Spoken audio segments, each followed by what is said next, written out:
Კარგით, მოგესალმებით. Გავაგრძელოთ ჩვენი საუბარი საფრთხო წერილის შესახებ, წმინდა წერილის შესახებ, კერძოდ ძველი აღთქმის ეკლესიის ისტორიის შესახებ. დღევანდელი ჩვენი მიზანდასახელება იქნება ისრაელის გზა განვიხილოთ ეგვიპტიდან სინას მთამდე, ანუ ჯულის მოცემამდე.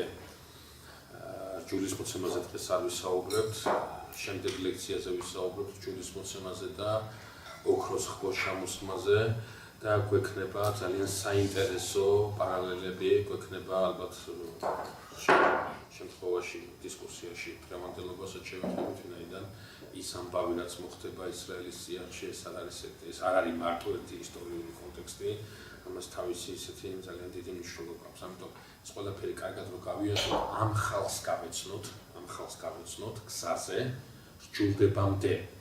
ვინაიდან სჯულდების შემდგომ ერთგვარად დამოკიდებულება ამ ხალხისადმი წმინდა წერილი, დამოკიდებულებას ამ ხალხისადმი წმინდა წერილი საერთო გამოცხადების ყოლობაზე იცვლის, ის რაც ეპატიებოდა მათ სინას მთამდე არ ეპატიებათ სინას მთის შემდგომ, რატომ ამის შესახებ შემდეგ ლექციაზე ვისაუბრებთ.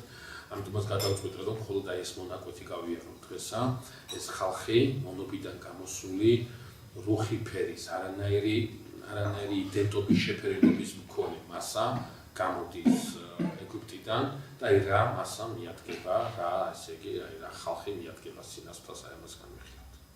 ახლა გავიხსენოთ ის, რომ ჩვენ ვისაუბრებთ პასექთან დაკავშირებით, ანუ პასექი ეს არის ის, რამაც დასაბამი დაუდო, უბრალოდ რამაც მისა ბიძგი იმპულსი ისრაელის გამოსვლას ეგვიპტიდან და ჩვენ ვისაუბრეთ იმასთან დაკავშირებით, რომ ისრაელმა გაძარცვა ეგვიპტე, ვისაუბრეთ ამ სიმბოლოებზე და აი ახლა ისრაელი გადის ეგვიპტიდან და აი ამ გზაზე ჩვენ გვაქვს ერთი ძალიან საინტერესო თხრობა იმასთან დაკავშირებით, რომ ისრაელს წინ მიუძღვის დღისით ღრუბლის სვეტი, საღამოს ცეცხლის სვეტი. აი ეს დეტალი არ არის მხოლოდ ასე ვთქვათ, ამ ღრუბლის სვეტთან დაკავშირებით საუბრისაკენ არ გვიმიწევს, მხოლოდ საქმე ის გახლავთ, რომ ჩვენ აპრიორი ვაკეთებთ ასეთ დასკვნას. ამას ხოთაშორის ხვდებით ამას მინდა მამათა ლიტერატურაშიც, ოქროპირი ახსოვს ამას ყურადღებას ძალიან ესე ხაზგასმით, რომ ჩვენ უნდა კარგად დავიმახსოვროთ ის, რაც ისრაელის საზოგადოებას უნდა ახსოვდეს. მათი წინამძღვარი არ არის მოსე. ეს ხაზგასმით უნდა ვთქვათ. მათი წინამძღვარი არის ღმერთი. აი სინას მთის კანონმდებლობაზე რომ გადავალთ, იქ სწორედ ამას გავუსვამთ ხაზს. შემდგომ, როდესაც მოსეს მოღვაწეობას გავეცნობით რამდენიმე ადგილას, ამას გავუსვამთ ხაზს. შემდგომ, როდესაც მოსეს შემდგომ ეპოქას, საჯულთა ეპოქის დასაწყის მოსეს მემკვიდრეზე ვისაუბრებთ, ისევ ამას გავუსვამთ ხაზს. როდესაც მონარქიის შემოღებაზე ვისაუბრებთ, ისევ ამას გავუსვამთ ხაზს. და როდესაც იერუსალიმის დანგრევის ეპოქამდე მივალთ, სულ ამაზე ვილაპარაკებთ. რა არის ეს? ისრაელს არ ყავს წინამძღვარი გარდა ღმერთისა. ის არის მისი წინამძღვარი. ის მიუძღვის ისრაელს. არ არის ისრაელის წინამძღვარი მოსე, დავითი, სოლომონი, ეზეკია, ასა, იოსაფატი, ისუნავესზე. არ არიან ესენი ისრაელის წინამძღვარი. ღმერთია ისრაელის წინამძღვარი. აბა ვინ არიან ესენი? რას აკეთებენ ესენი? აი სწორედ ამ კითხვას უნდა გავცეთ პასუხი, რომ ნელა და აი როდესაც წმინდა წერილი გვეუბნება, რომ ღრუბლის სვეტი მიუძღვის ისრაელს, დღისით ღრუბლის სვეტი, ხოლო საღამოს ცეცხლოვანი სვეტი, ცეცხლოვან სვეტად იქცევა. აი ეს ღრუბლის სვეტი, ეს ცეცხლოვანი სვეტი, აი ამას მიყვება თვითონ მოსე. მოსე დიდი ამით არის სწორედ. ცოტა მოგვიანებით სხვა კონტექსტში, მაგრამ გრიგოლ-ნოსელი იტყვის ასეთ რამეს, რომ მოსეს წინამძღვრობის სიდიადე ის იყო, რომ ის შინაგანს უფრთხილდებოდა და გარეგნულზე არ ქონდა ყურადღება იმდენად გამახვილებული, ხოლო სხვა წინამძღვრებზე აქვს წმინდა მამას საუბარი. სწორედ გარეგნულზე ზრუნავენ, შინაგანის ის არ აქვს, რა ქვია, შინაგანი მოწესრიგებულობაზე ზრუნვა არ აქვს, ამიტომაც ხშირად მათი გული არ არის განწყობილი უფლისადმი. ეს საოცარი შენიშვნაა, რომ წმინდა მამისა იმდენად, რამდენადაც მოსე წინასწარმეტყველის დასახასიათებლად, სწორედ აი ეს მომენტია საეკლესიო ლიტერატურაში გამოყვანილი. მოსეს კი არ მიყვება ღრუბლის სვეტი, არა, თვითონ მოსე მიყვება ღრუბლის სვეტს. აი ეს ღრუბლის სვეტი მე გახსოვთ თქვენ წინა ლექციაზე გითხარით არსებობენ ნატურალისტები, რომლებიც ცდილობენ წმინდა წერილში ყველას სასწაული ბუნების კანონებით ახსნან.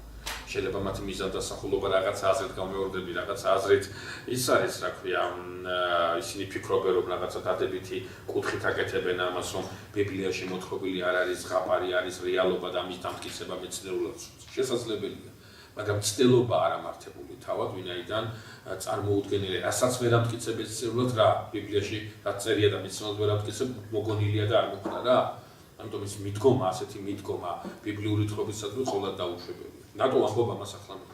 აი ეს ღრუბლის სვეტი და აი ეს ცეცხლოვანი სვეტი სწორედ ამ ნატურალისტების მიერ და ზოგადად ცდილობენ თანამედროვე ეგზეგეტიკაში პროტესტანტულში რაღაცა ადამიანურ ცდილობას დაუკავშირონ მაგალითად მოსეს დავალებით ისრაელიანები ის რომ თქვათ დიდი მასამით ის 600,000 მადლობწოლის უნარიანი მამაკაცია გამოსული მათ ასე თქვათ წინამძღვრობის ნიში ჰქონდეთ და არაებრეთ გზა ეს კვამლი ადიოდა და ამ კვამს უნდა გაყოლოდნენ და ასე უფრო ორგანიზებულად იქნებოდა სვლა და საღამოს ეს კვამლი იმდენად სახელველი არ იყო და ამიტომ ცეცხლს ანთებდნენ და აი ამ ცეცხლის ნაცელზე ესე იგი ეს ორიენტირი შორიდან ბანაკის უკან ვინც მოდიოდა მათაც ეს ორიენტირი ჰქონდა და მიყვებოდნენ იმდენად სუსტია ეს მოსაზრება იმდენად არაადეკვატურია და წმინდა წერილის თხრობას იმდენად არ შეესაბამება რომ ის ელემენტარულ კრიტიკასაც კი მოიწევს თუნდაც თავი რომ დავანებოთ მის პრაქტიკულ მხარეს რომ ამას ასე ვერ შეძლებდნენ ეს გამორიცხული აბსოლუტურად არის მეორე მცდელობა მეგობრებო იმასთან დაკავშირებით რომ არის ასეთი აზრი თავისთავად ცხადია ესეც რაღაცა საფართმეტყველებას უკავშირდება რომ ასწორედ ამ დროს მოხდა ვულკანის აფეთქება ზოგი კრეტას უკავშირებს ეს სხვათა შორის ამას და ამ დროს აი ეს ესე იგი მიმართულება აფეთქება უნდა ქონოდა და ეს კვამლი და ეს რა ქვია აღრჩოლვა ამ თისა აი ამ ღრუბლის სვეტის ნიშნად მიიღეს ნუ ეს თავისთავად ცხადია ძლიერ უსუსური სპეკულირება ამ თემაზე გრიგოლ ნოსელი თავის ეგზეგეტიკაში ხას უსვამს პირდაპირ ამბობს რომ არანაირი ადამიანური მცდელობით არანაირი ადამიანური მცდელობით არამედ საღვთო რამნებით აი ეს ღრუბლის სვეტი და ცეცხლის სვეტი მიუძღვის ისრაელს მართლა წმინდა წერილში ეს ღრუბლის სვეტი ასაკეთებს ისეთ აი ჩვენ ნახავთ ეს ვისაუბროთ ამაზე აიწევა და სხვაგან დადგება, ანუ მოძრაობს, სხვადასხვა მიმართულებით მოძრაობს, ხან აქეთ მოექცევა, ხან იქეთ მოექცევა, ხან ისრაელებსა და ეგვიპტელებს შორის შადგება. ამავდროულად ამ ღრუბლის და ცეცხლოვან სვეტს აქვს, როგორ გითხრათ, ორმაგი თვისება. ერთდროულად შეიძლება ანათოს კიდევაც და ერთდროულად შეიძლება მოჭრილოს კიდევაც. აი ყველაფერი აქედან გამომდინარე ნებისმიერი მცდელობა ამ ღრუბლის სვეტისა და ცეცხლოვანი სვეტის ეს ერთი სვეტია დილით ღრუბლისა და საღამო ცეცხლოვანია ყველანაირი მცდელობა რაიმე ბუნების კანონებით აიხსნას აბსოლუტურად უშედეგო რჩება ახლა ამ ღრუბლის სვეტს საკმაოდ ისეთ დიდ ყურადღებას აქცევენ მაგალითად კირილი ალექსანდრიელისათვის ეს გახლავთ ღრუბლის სვეტი გახლავთ სიმბოლო ქრისტესი რომელიც ასე იგი ღამე წვდიადი კირილი ალექსანდრიელის სიმბოლოა ქრისტეს მოსწონდელი ეპოქისა, როდესაც კაცობრიობა წვდიადში იყო, დღეს სიმბოლოა მაცხოვრის მოსვლისა, როდესაც ნათელი მოეფინა კაცობრიობას, ხოლო იმ წვდიადშიც საღვთოს სიტყვა იმაშვებოდა წინამძღვრობდა საღვთოს სიტყვა სიტყვით დადიოდნენ ძველი აღთქმის მართლები ხოლო აი ამ მავალობას წვდიადში მავალობას დღის ცეცხლოვანი სინათლე მოეფინა, როდესაც ჩვენი მაცხოვარი მოვიდა წმინდა კირილი ამაზე ბრძანებს. ძალიან საინტერესოა ამბროსი მედიოლანელი ეს ძალიან დიდი მამა ჩვენს ეკლესიაში დასავლეთის ეკლესიის წევრია და ამ წმინდა ამბროსი ბრძანებს ასეთ რამეს რომ ისრაელიანებს თუკი ცეცხლოვანი სვეტი ჰქონდათ საღამოს ხოლო ღრუბლის სვეტი ჰქონდათ დილით ჩვენ არც ერთი გვაქვს და არც მეორე რადგან არ საჭიროებთ ნიშნებს, არ საჭიროებთ სასწაულებს, რადგან ჩვენთვის ეს ნიშანი უკვე გაცხადებულია ქრისტეში. ეს ძალიან ღრმა მიხვედრაა, ეს ძალიან საინტერესოა ამასთან დაკავშირებით, ვინაიდან წმინდა ამბროსის აი ეს მოსაზრება უკავშირდება რწმენის პრობლემას, რომელსაც ჩვენ შევეხებოთ სხვათა შორის შემდეგ ლექციაზე. რწმენას ჩვენ თავის დროზე ვამბობდით უბრალოდ გავუმეორებ, რწმენას არ ჭირდება ნიშნები. ეს არ ნიშნავს იმას, რომ უფალი არ იძლევა ნიშნებს. მაგალითად თვითონ მაცხოვარი აღასრულებს სასწაულებს, მაგრამ აი სახარებაში გვაქვს ძალიან საინტერესო თხრობა. გახსოვთ თავის დროზე გითხარით ამას ახლა კიდე გაგიმეოროთ. რომ სახარებაში გვიწერია ესეთი რაღაცა, უფალი არ შედის იმ სოფლებში, რომლებმაც არ ერწყმის და არ აღასრულებს სასწაულებს. და რატო? მათი ურწმუნოებისთვის. პირიქით არ უნდა იყოს. პირიქით ამ სოფლებში არ უნდა შევიდეს, ამ სოფლებში არ უნდა აღასრულოს სასწაულები. რომ ამ სასწაულების გამო ირწმუნოს. პირიქით არ უნდა იყოს, რომ უფრო მეტი აქ უნდა არა. სწორედ იქ არ უნდა შეხვიდეს, სადაც შენი არ ჯერათ. ისინი სასწაული არის წმენის შედეგი და არა წმენის წყარო. თუ კი სასწაული გახდება წმენის წყარო, ვერანაირ შემთხვევაში ჩვენ წმენაზე ვერ ვისაუბრებთ.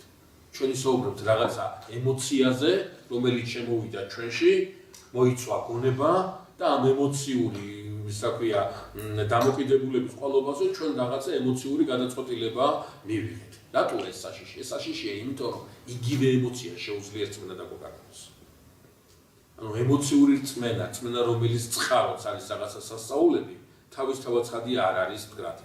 ეს არ ნიშნავს კიდევ ერთხელ რომ აი ძალიან ბევრია პატერიკულ ლიტერატურაში ისეთი მოვლენები, როდესაც სასწაული სწორედ რაღაცა გზას უჩვენებს, გზას უხსნის, რაღაცა გამოცხადება არის და ამის შემდგომ ადამიანი მიდის ღმერთისაკენ. ანუ სასწაულის ასე ვთქვათ, იავარყოფა და გამორიცხვა და უარყოფა აბსოლუტურად წარმოუდგენელია. ამას არ ვამბობ. სასწაულს თავისი პედაგოგიური დანიშნულება აქვს. მაგრამ არ შეიძლება სასწაული ვაქციოთ წმენის აუცილებელ წყაროდ. შეიძლება ის კონკრეტულ შემთხვევაში პედაგოგიური ამ დანიშნულებით ვიღაცას უბიძგებს წმენისკენ, მაგრამ იმ შემთხვევაშიც კი ის სასწაულებით აღარ იყვება, ის ერთხელ მიღებული წმენა, ეს წმენა მხურვალია და არ ჭირდება ამას რაღაც ყოველდღიური რაღაცა ყვება სასწაულებით. ამიტომ მას მაცხოვარი უარს ამბობს შემდგომ სასწაულზე, ამ ნათესავს სასწაული აღარ ეჩვენება, გარდა სასწაული იოდა წინასწარ მეტყველის. მე ხშირად მიფიქრია, აი წარმოიდგინეთ ასეთი რაღაცა ჩვენი ივერის ღვთისმშობლის ხატი, რომელსაც უგმირეს და სისხლი წამოუვიდა. ანუ ამ ხატს აქვს აშკარად ძალა. არ შეუძლია ამ ხატმა თავი დაიცვას. რასაჭიროა მისი ტალღებზე მინდობა, რასაჭიროა მისი დამალვა, ხატი თავის წავს ვერ დაიცავს, როგორ ვერ დაიცავს. მაგრამ შენი მეცადინეობით გამოხატავ რწმენას იმისას, რომ ამ ყველაფერში ესმაძლიერება დევს და შენი მეცადინეობა ამ მადლიერების მიღებია სწორედ. თანა მოქმედი ხარ საფრთხო ნებისა. თანა მავალი ხარ საფრთხო ნებისა. აი ამას ამბობს ამბროს მედიოლანელი სწორედ. ჩვენ ეს აღარ გვჭირდება. და ზოგადად ახალი აღთქმის ეკლესიაში ჩვენ გვაქვს ყველაზე დიდი გამოცხადება, ეს არის წმინდა წერილი და ევქარისტია. ამაზე დიდი გამოცხადება არ არსებობს. ყველაფერი, რომელიც შესაძლებელია რაღაცა ლოკალური რაღაცა სასწაულებით, რაღაცა ასეთი გამოცხადებებით, მამათა რაღაცა სწავლებებით იქნას გადმოცემული, ყველაფერი ეს განმარტავს ამ უმწვერვალეს გამოცხადებას, ევქარისტიას და წმინდა წერილს. თუმცა მიუხედავად ამისა, ღრუბლის და ცეცხლის სვეტთან დაკავშირებით წმინდა მამათა ლიტერატურაში კიდევ ერთი საინტერესო აზრია გამოთქმული, კერძოდ გრიგოლ დიოლოხოსი, ასევე ძალიან დიდი მამა, ღრუბლის სვეტში ხედავს მას რა ქვია, მართალთათვის ნუგეშს, ანუ მოჭდილებას, ანუ რაღაცნაირად აი მფარველობას, ხოლო ცეცხლის სვეტში ხედავს ცოდვილთათვის საფრთხო მრისხანებას. და ისრაელს უნდა ცოდნოდა ეს, რომ ის თუ შეუდგებოდა ღმერთს, ასე მოაგრილებდა, ანუ ასე დაიფარავდა სისხლისაგან ღრუბლის სვეტი, ხოლო თუ კი იმას იზავდა, რა ქვია, გადავიდოდა ღვთისნებებს, ასე ვთქვათ, ცეცხლივით მწველად ექცეოდა მას აი ამ საფრთხო სამჭრო. აბსოლუტურად სხვა დამოკიდებულება აქვს ამ სვეტთან დაკავშირებით წმინდა მაქსიმი აბსარებას. მე თავის დროზე გითხარით თქვენ, რომ ქრისტიანულ ღვთისმეტყველებაში, ქრისტიანულ ქრისტეს ეკლესიის ისტორიაში გვაქვს ღვთისმეტყველების ორი ნაწილი. ერთი არის პრაქტიკული ღვთისმეტყველება, მეორე არის თეორიული ღვთისმეტყველება. ერთი იწყება, ასე იგი წმინდა მამა იწყებს პრაქტიკული ღვთისმეტყველებით და გადადის თეორიულ ღვთისმეტყველებას. რა არის ეს პრაქტიკული ღვთისმეტყველება? პრაქტიკული ღვთისმეტყველება ეს არის საცნობების მოხვეჭის გზა, ანუ ასკეტიკა. როდესაც შენს თავს ბრძანებლობას უდგენ. შენ თავისუფალი ხარ, შენ თავს უბატონდები, შენ თავს არ აძლევ უფლებას ვნებები გაბატონდეს მასზე. ეს არის პრაქტიკული ღვთისმეტყველების ნაწილი, ანუ ასკეტური ნაწილი. აი ამის შემდგომ იწყება თეორიული ღვთისმეტყველება, ანუ ჭურეტელობა.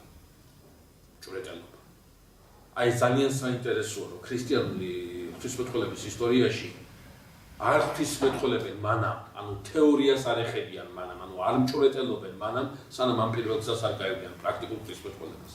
ანუ ასკეტური ღვაწლი არ ეკრებათ, დათმენისა, შრომისა, საკუთარ თავზე მორევისა, საკუთარი თავის წინააღმდეგ ბრძოლისა.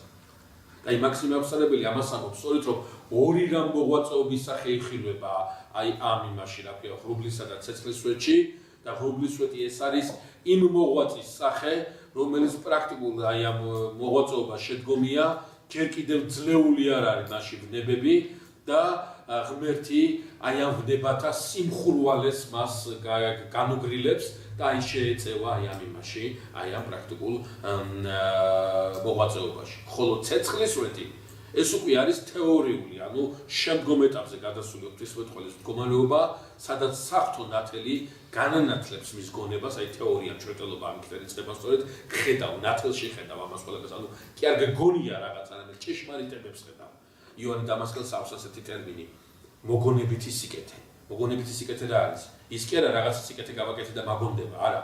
რაღაცა რომ გონია რომ არის სიკეთე. სინამდვილეში სიკეთე სულაც არ არის, უბრალოდ მე მგონია, რატომ მგონია იმდენად, აი ეს მაქსიმე აბსარბლისეული, აი ეს სინათლე, რომელიც თეორიულ ამ ჭვრეტელობით ღვთისმეტყველებაზე გადასულს გაუნათლებს გონებას. აი ეს მოგონებითი დეტალი არ აქვს, ის ჭეშმარიტებას ხედავს, ის ხედავს ნამდვილად რა არის სიკარგე და რა არის სიცოცხლე. დღევანდელ დღეს ეს პრობლემა გვაქვს. როდესაც პოსტმოდერნული ფილოსოფია ჩვენ გვთავაზობს თავისუფალ აზროვნებას სინამდვილეში ამ აზროვნებას გვთავაზობს მაშინ, როდესაც აი ეს მოაზროვნეოთი ნაწილი იმისა, რა ქვია, ადამიანისა გონება სრულ წვდიათში, ღირებულებით წვდიათში. აი ამ დროს უნდა ილაპარაკოს მან თურმე თავისუფლებას, ამ დროს უნდა ილაპარაკოს მან თურმე სიკეთეზე, ამ დროს უნდა ილაპარაკოს მან თურმე სიკარგეზე. ვერ ილაპარაკებს, რატო? იმიტომ რაც მას გონია რომ არის სიკარგე, ის სიცუდად მობრუნდება, ვერ ხედავს, გონებაში არ აქვს ღვთაებრივი ნათლის ანარეკლი. ვერ იმსჯელებს. მაგრამ ეს არ არის პრობლემა. ეს არის პრობლემის ერთი მხარე, ერთი ნაწილი. პრობლემა ის არის, რომ მას არ სურს აი ამ გზაზე შედგომა, მას არ სურს სიკარგისა და სიცოცხლის შორის ზღვარის გავლება იმ საზომით, რა საზომით ღმერთს აქვს მოცემული. ის ზღვარს ავლებს იმ საზომით, რა საზომსაც თვითონ დაადგენს. ანუ მისთვის ცუდია ის, რაც მას გონია ცუდი და კარგია ის, რაც მას გონია კარგი. მორჩა და გატავდა. და რელატივიზმი რაც გვთავაზობს. გვთავაზობს ძალიან საინტერესო რამეს, რომ ყველა ადამიანი მართალია. ყველა საზომი შეიძლება იყოს. ეს არის მიზეზი იმისა, რატო ვერ ხერხდება თანხმობა. რატომ არის 24 საათის საუბარი მშვიდობაზე, კეთილდღეობაზე და ანარეკლიც არ არის ამისი. საზომი იკარგება. და ჩვენ როდესაც ჩვენს ერთობაზე, ქართულ ერთობაზე გვაქვს საუბარი და რაღაცის მშენებლობაზე გვაქვს საუბარი, ამას უნდა მივაქციოთ ყურადღება. და შეგდებულად დავიწყე ამ თემაზე საუბარი. რომ ჩვენი საზომი უნდა გახდეს არა ვიღაცა ბელადი, არამედ ის ღირებულებები, რომელი ღირებულებებიც ღრუბლისა და ნათლის სვეტის სახით შეიძლება წაგვიწყვეს უდაბნოდან აღდგომისამდე. ეს ჩვენი ისტორია. ამ ისტორიით ავაშენეთ დავითის საქართველო და ამ ისტორიით დავანგრიეთ დავითის საქართველო. ზუსტად ამით. როდესაც ჩვენი წინამძღვარი აღარ გახდა ის, რითაც შენდებოდით, რაც გავიხადეთ წინამძღვარი იმით აკურაბულ დავანგრიეთ ეს საოცარი პროგრამა. როგორც ხედავთ, აი წმინდა მამათა ლიტერატურაში ამ ღრუბლის სვეტს აქვს სხვადასხვა მიდგომა. ისინი ერთმანეთს არ ედავებიან, არის ერთი აზრი, არის მეორე აზრი, მაგრამ არანაირად არ ნიშნავს იმას, რომ ან ერთი მამა უარს აყოფიან, მეორე მამა, ასე ვთქვათ, მეორე მამის აზრია ცალსახად მისაღები. ახლა ამ ღრუბლის სვეტის მიდევნება ჩვენთვის იმდენად საინტერესოა, რამდენადაც ისრაელი, ანუ მოსეც მიყვება მას და ერთი რამ მინდა გითხრათ, წმინდა წერილში ეს ასე კარგად არ ჩანს. შესაძლებელია ერთი ადგილი პირიქით მდგომარეობაზე წაუბრობდეს, მაგრამ ორიგენი ამას აქცევს ყურადღებას და გვეტყვის, რომ ისრაელი, რომელიც მიდის მეწამულ ზღვამდე, მეწამულ ზღვამდე უწესრიგოდ მიდის. მეწამულ ზღვაზე გადასვლაც უწესრიგოდ ხდება. მაგრამ ეს შემდგომ იორდანეზე გადასვლაც ხდება, ახლო მიწაზე გადასვლაც ხდება. იქ უკვე ისრაელი წყობრად შედის. ეს ძალიან საინტერესო მომენტია, რატო ამას სამის შესახებ თავის ძოზე ვისაუბრებთ. და კიდევ ერთი ძალიან საინტერესო მომენტი ის გახავთ, რომ ისრაელი მიდის არატრადიციული გზით. სხვა ყურადღებად ეს ღრუბლის სვეტი მიდის არატრადიციული გზით. წესით ისრაელი ხო წარმოვიდგინოთ, რომ უნდა გავიდეს როგორ იმ გზით, იმ მაგისტრალური გზით, რა გზითაც აბრაამი ჩავიდა ეგვიპტეში და აბრაამა დატოვა ეგვიპტე, რა გზითაც იაკობი ჩავიდა ეგვიპტეში და იაკობი წამოასვენეს და დაასვენეს ქანაანის მიწაზე, ეს იყო მაგისტრალური გზა, კონტროლირებადი გზა, ეს იყო საქარავნო გზა და ყველაზე მოკლე გზა. თუმცა წმინდა წერილი გვეუბნება ასეთ რაღაცას. რომ არ წაიყვანაო ღმერთმა ისრაელი აი ამ მოკლე გზით, რათა ფილისტიმელებთან არ გაევლოთ, ომი არ მოსწონდათ მასთან და აი ამ ომის გამო სულიერი უცურება არ გამოეხატათ და ეგვიპტეში არ დაბრუნებულიყო. ეს გზის ტრადიციული გზიდან გადახვევა ღრუბლის სვეტის სხვა მიმართულებით წასვლა. ამის მიზეზი ასე წეს მოსეწინასთან. მაგრამ იმავე წმინდა წერილში ჩვენ სხვა ვერსია გვაქვს იმისა, რატომ წავიდა ღრუბლის სვეტის სხვა მიმართულებით. იმავე წმინდა წერილში. ჩვენ ზოგადად უნდა ვთქვათ, მეგობრებო, რომ საღვთო მოქმედების ერთ-ერთი მახასიათებელი არის ის, რომ ღმერთი ყველაფერს მოაწყობს სასიკეთოდ. ის რომ ადამიანის ნებილობას არ ეხება. აი მაგალითად, იოსები გაყიდეს ძმები. ეს საღვთო განგებულებაში იყო, მაგრამ ეს იმას კი ანიშნავს, იოსების ძმები მართლები იყვნენ. მაგრამ იოსების ძმებს რაც არ უნდა გაეკეთებინათ, იოსები როგორც არ უნდა გაექცინათ. ღმერთი ამას მაინც თავისი განგებულების შესასრულებლად მოაქცევდა. ბეთლემელი ყმები მოისრებიან, იქ აი საღვთო ისტორიის განმავლობაში ძალიან ბევრი მომენტია. ყველაფერი ადამიანი თავისუფალნებით აღასრულებს, მაგრამ საღვთო განგებულებას და მის ნებელობას ვერ შეეცინა აქტებება და ვერ შეცვლის. ამიტომ ეს ერთი ოფიციალური ვერსია, რომელიც მოცემულია წმინდა წერილში, თითქოს და ისრაელი არ მიდის ფილისტიმელთა გზაზე, იმიტომ რომ აი აქ ფილისტიმელებთან ომის გამო მან სულიერი სისუსტე არ იგრძნოს და უკან არ მობრუნდეს ეგვიპტეში. იმავდროულად საღვთო განგებულებას სხვა რამ ესდებს ამაშიც, რასაც ცოტა მოგვიანებით ამავე წმინდა წერილში ითქვეს. რა არის ეს? ეს არის ფარაონი. ფარაონი, რომელსაც ამბავი უნდა საქმე ის არის, რომ მეგობრებო, ნახეთ, ეგვიპტეს საზღვრებს მიღმა, ეს ყველა სახელმწიფო ასე აკეთებდა საზღვრებთან და ბუფეროს ჟურნალში საზღვრებს მიღმა. ფორპოსტები ჰქონდა გამაგრებული, კოშკები, ფორპოსტები ჰქონდა ნაშენები, სადაც გუშაგები იდგნენ და თუ კი დაინახავდნენ რაღაც დიდ მასას, შეიარაღებულ მასას მოსულს, ევალებოდათ სასწრაფოდ ემცხროთ ეს სახელმწიფოსათვის და სახელმწიფო გამოიყვანდა თავის საჯარისო ნაწილებს და მტერს დახვდებოდა, ასე ვთქვათ, მობილიზებული. აი საღვთო რამ განგებით სწორედ ეს იგულისხმება, რომ აი გზით არ წაიყვანა, ცენტრალური გზით არ წაიყვანა, სხვა გზით, სამხრეთ აღმოსავლეთისკენ წამოიყვანა ისრაელი მეწამულის ზღვისაკენ რა. ფარაონს უნდა გაუშვეს ასეთი აზრი. სად მიდიან თვითონ არ იცი. რა უნდა თვითონ არ იცი. ესენი რომ მიდიოდნენ ქანაანში სხვა გზით უნდა წავიდნენ. ასეთი აზრი უნდა გაუშვეს, ის ბოლოში ფარაონი ეს ისრაელი მოექცევა ერთ-ერთ საგუშაგო, რომელიც მაგდალოს სახელით არის წარმოდგენილი წმინდა წერილი, ერთ-ერთ საგუშაგოსა და მეწამულ ზღვას შორის. და ეს როგორი მდგომარეობაა, და აი ლოგიკურად უნდა დაასვათ ასე. რომ აი აქ ისრაელს არაფერი ესაქმება. ბოლო-ბოლო ამ ზღვას უნდა მოუაროს მაინცა. გზა შეიძლება აერია, გასაგებია, მაგრამ უნდა მოუაროს მაინცა. ვერც მოუარა. ოფიციალურად აი სამხედრო საგუშაგოსა და ზღვას შორის, ანუ სრულიად დაბნეულია ისრაელი. აი ეს აზრი უნდა გაუშვეს ფარაონს, რატომ? გახსოვთ ჩვენ თავის დროზე საუბრობდით, როდესაც აბელისა და კაინის შესახებ ვისაუბრეთ. იქ თქვით ასეთი რაღაცა, რომ არის ლოგიკა, რომელსაც ვიყვება ქმნილება, მაგრამ არის ლოგიკა, რომელიც საღვთო ნებელობაში, საღვთო განზრახვაში ნიშნავს. ეს მიწიერი ლოგიკა ვერასდროს ვერ გაუგებს ეცილ ლოგიკას, ვერასდროს ვერ მოხდება მათ შორის თანხმეტნა. სხვა არის საღვთო ლოგიკა, სხვა არის მის ნებელობაში, ნებელებიდან წარმომდგარი ლოგიკა და სხვა არის კვილების ლოგიკა. კვილება შეიძლება ასე მიზეშედეგობრივი კავშირით. თუ A უდრის B-ს და B უდრის C-ს, მაშინ A-ც უდრის C-ს. აი დაცემულ ძალაზეა ნათქვამი, რომ სწრაფად გათვლისო, ლოგიკურად სწრაფად გათვლისო, მოვლენებსო, რის შემდეგ რა შეიძლება მოხდეს. აი ასე არ არის საღვთო ლოგიკა. იქ სხვა რამეა წარმოდგენილი. იქ შეიძლება ბ-ს უდრიდეს, ბ-ს უდრიდეს, მაგრამ A-ს არ უდრიდეს. იქ შეიძლება 1-3 სტოლი იყოს. იქ შეიძლება სივრცეს ადგილი სულ არ ქონდეს, სივრცეს გაზომილება სულ არ ქონდეს, სულ სხვა რამანის იქ. ამიტომ ჩვენ წმინდა მამათა ლიტერატურას თუ ყურადღებით წავიკითხავთ, ძალიან საინტერესო რამეს ვნახავთ. ისინი ცდილობენ თავიანთი მსჯელობას სწორედ სულიწმიდის მადლით აი ამ საღვთო ლოგიკით, საღვთო საზომით გადმოგცემ ჩვენ.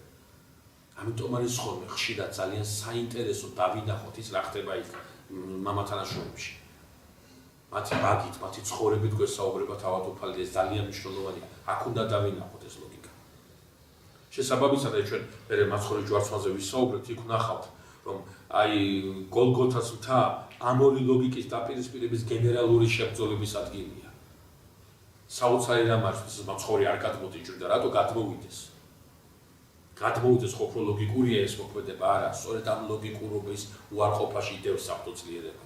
ძლევა მისი სწორედ ამაშია და აი ხშირად აი წმინდანებს უკვირდებით ხო მოწამებს აი რო დაუკვირდეთ წმინდა ბარბარეს ცხოვრებას აი რა უნდა ამ წმინდა ბარბარეს შეგიძლიათ გამაგებინოთ კარგად ცხოვრობს კარგად ჭამს კარგად ცვავს ზოგია შედიერი ცხოვრება აიჩემა ქრისტე და ამის გულისთვის სისხლის დაღვარა შეგიძლიათ ეს ლოგიკით ახსნათ ლოგიკით ვერ ახსნათ წმინდა ეკატერინეს ვერ ახსნით ლოგიკით წმინდა გიორგის ვერ ახსნით ლოგიკით წმინდა ნინოს ვერ ახსნით ლოგიკით წმინდა შუშანიკი კი ბატონო ბევრი კი არა ყველა ვერ ახსნით ვერანაირი ლოგიკით ვერ ახსნით თუ გინდათ ახსნათ სწორედ ეს მიწიერი ეს მიზეშედეგობრიობა უნდა დაუტევოთ და რაღაცა იმ ღვთაებრივს უნდა ჩავეჭიდოთ მერე შეიძლება შეგიძლიათ ამიხსნათ ლოგიკურად ვილსაუბროთ ამიხსნათ იმ 100,000 მოწამეს რა უნდა რას ხდებოდა თითო ვაჟკაცი რო გაეძარდა 100,000-იანი ლაშქარი გვეყოლებოდა ასე ხო უფრო პრაქტიკულია ასე ხო უფრო ლოგიკურია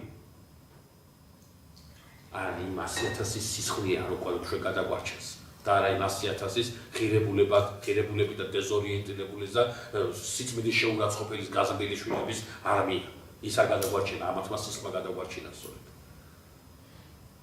ქეთევანის სისხლია რო გადაგვარჩენს მაგრამ სააკაძის სტრატეგიული ნიჭი ვერ გადაგვარჩენს ქეთევანის სისხლმა მოგვიტანა დევს ამაში რამე ლოგიკა მიწიერი არა პირიქით მიწიერი ლოგიკა გიორგის იმაში სტრატეგიული ჭერებაში უყურეს ორჯერ უარყო ქრისტე საქართველოსთვის ორჯერ უარყო ქრისტე საქართველოსთვის და ქეთევანმა ნომინალურადაც არ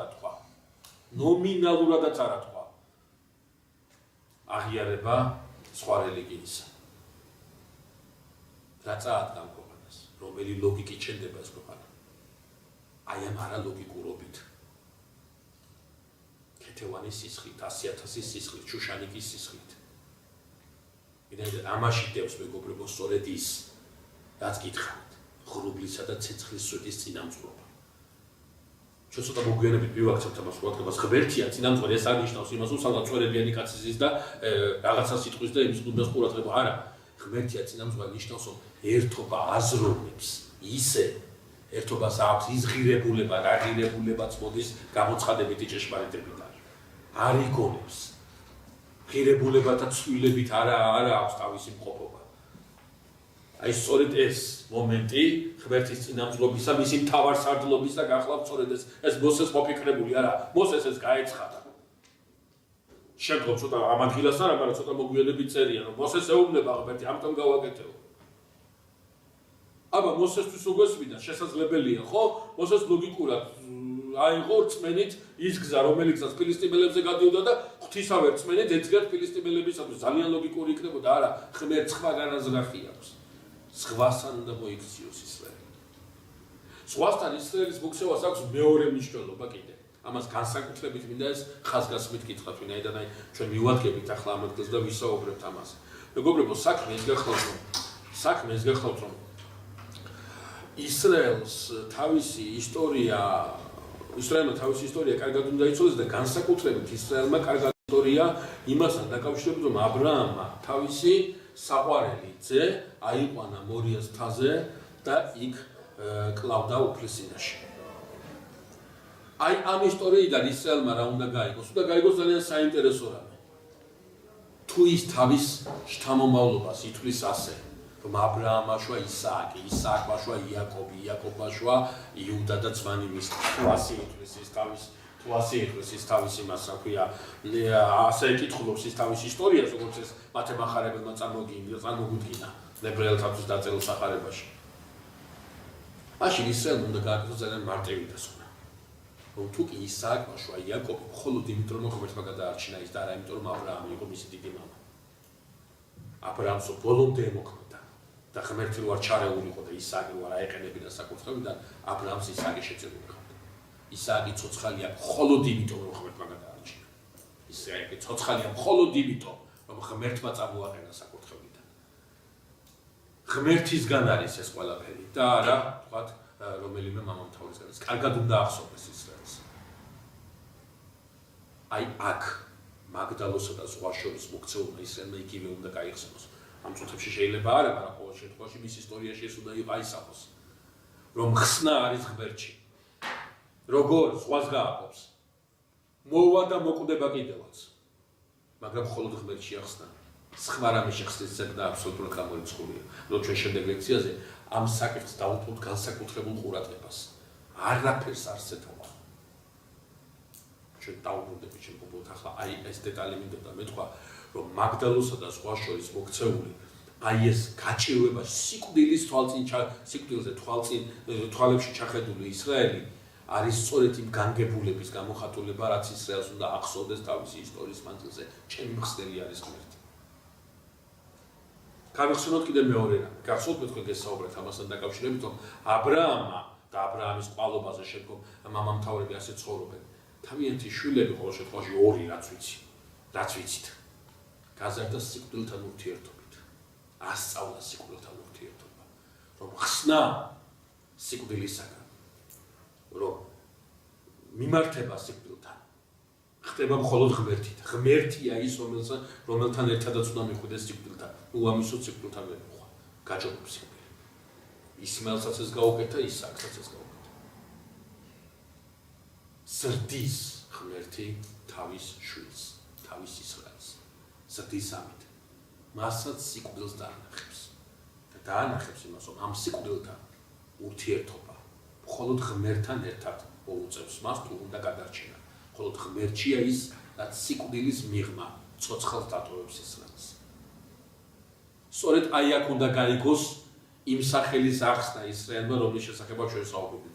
მე ვარ რომელი ვარ, ანუ ნამდვილი არსებობით ვარსება მხოლოდ მე. თქვენი არსებობა იმდენად არის შესაძლებელი, თქვენი არსებობა იმდენად არის დასაშვები, თუ კი თქვენ ნამდვილ არსებობას დაუკავშირდებით. თუ ამ ნამდვილ არსებობას მოწყდებით, თქვენ ვეღარ იარსებებთ.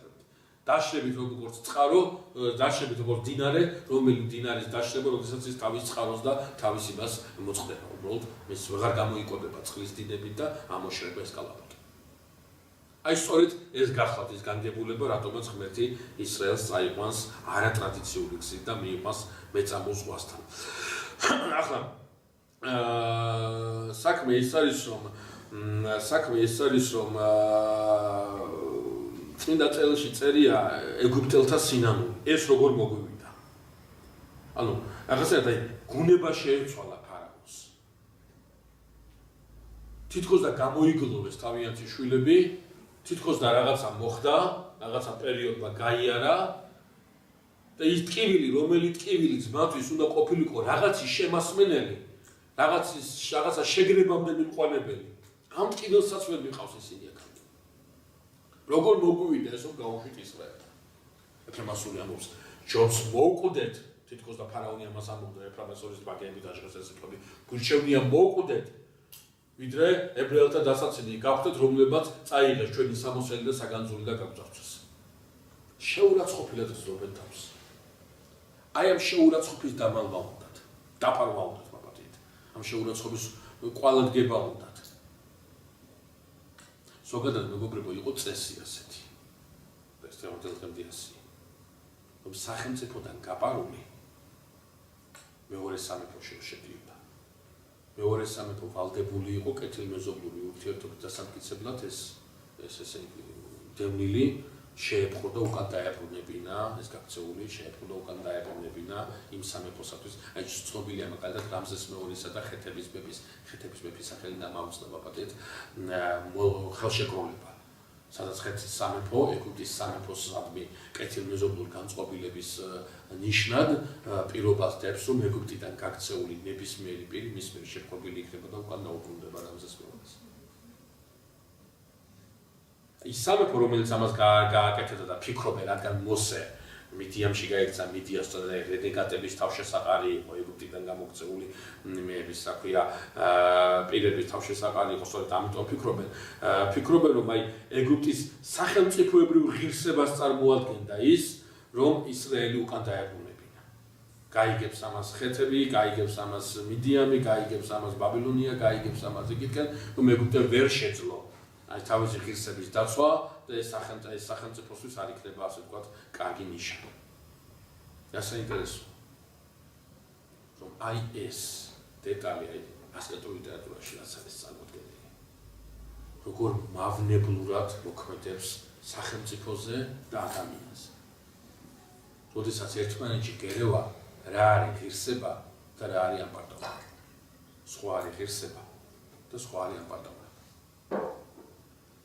აი ღირსება, ამპარტავნება ეს არის ვნებით დაზიანებული ღირსება. აი სამოთხეში ადამიანი არის ღირსეული. სამოთხის მიღმა უკვე ეს ფუნქცია მას ამპარტავნებაში, ეს საწოლები მას ამპარტავნებაში გადააქცა. იმის მაგივრად ეგვიპტემ ღირსეულად აღიაროს იმას, რასაც თავის დაუნებურად ფარაონი აღიარებდა უკვე მოსეს წინაც კი, წადითო და მეს დამლოცეთო, უფალში ავედრეთო ჩემი თავი.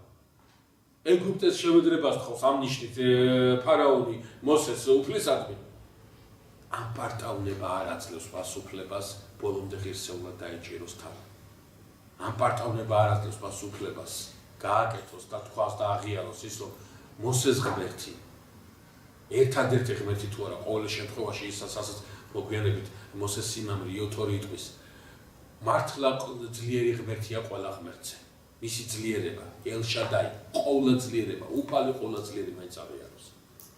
ამპარტავნება ამის მიზეზი, რომელიც გონებას უხშობს ადამიანს, ახლა ამპარტავნებასთან დაკავშირებით საუბარი დავიწყოთ, მართლა ძალიან შორსავართ.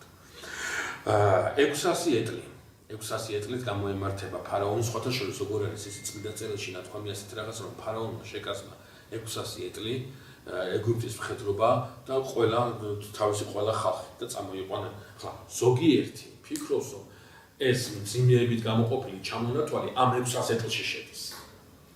მაგრამ 600 ეტლში ძალიან დიდი რაოდენობა მაგალითად ერთ-ერთი წყარო გვაქვს ჩვენ, სადაც ერთ-ერთი მეფე თუ გავიხსენე ამ მეფის სახელი გეტყვით, ამაყობს იმით რომ 2500 ეტლით იყო გასული მტრის წინააღმდეგ. მაგრამ მაინც ჩდება კითხვა. ამ 600 ეტლმა რა უნდა გაუკეთოს 600,000 მამაკაცს? 100,000 რომ მე 10,000 რომ ერთი მას დაესიოს, რა ქვია, სულ ამოაყირავებენ იმას. სხვა ფულს პასად, მაგრამ 600 ეტლი 600,000 წინააღმდეგ ვერაფერს ვერ გააკეთებს. ეფრემასული კი ამბობს ასეთ რაღაცას, რომ ისრაელიანებსო შიშისაგან ხელი მოუძლურდათ, ანუ ეს 600,000 გარკვეულწილად თითქოს და ეფრემასულის მიხედვით უძლური გახდა, ანუ კიდე 600 ყოფილიყო და კიდე 1,200,000 ყოფილიყო, მაინც ვერაფერს ვერ გააკეთებდნენ ამ მიტილიონის წინააღმდეგ. თუმცა სხვა მამები ამას ასე არ აქცევენ ყურადღებას და ჩვენ უნდა მივმართოთ მაინც აი ბიბლიური არქეოლოგიის დეტალებს და ძალიან საინტერესო რამე შეგვიძლია ვთქვათ. მეგობრებო, საქმე ის გახლავთ, რომ ჩვენ ერთ იმაში, რა ქვია, სხვა თხრობაში მე მივადგებით იმ თხრობას. გვაქვს ასეთი ამბავი, რომ ერთ-ერთი მხედართმთავარი ისრაელში შემოდის 900 დაკიდული ეტლით. თუმცა იოსებ ფლავიუსი აბსოლუტურად სხვა ციფრებს გვეუბნება 30,000 ფეხოსანი, 13,000 თუ ავსტრები მხედარი და 10,000 ეტლი და ასე შემდეგ. ანუ სხვა მონაცემებია ერთ ისტორიულ წყაროში, მაგრამ ბიბლია სხვა რამეს გვეუბნება. აი რაღაცა შევაჯეროთ ესენი ერთმანეთთან.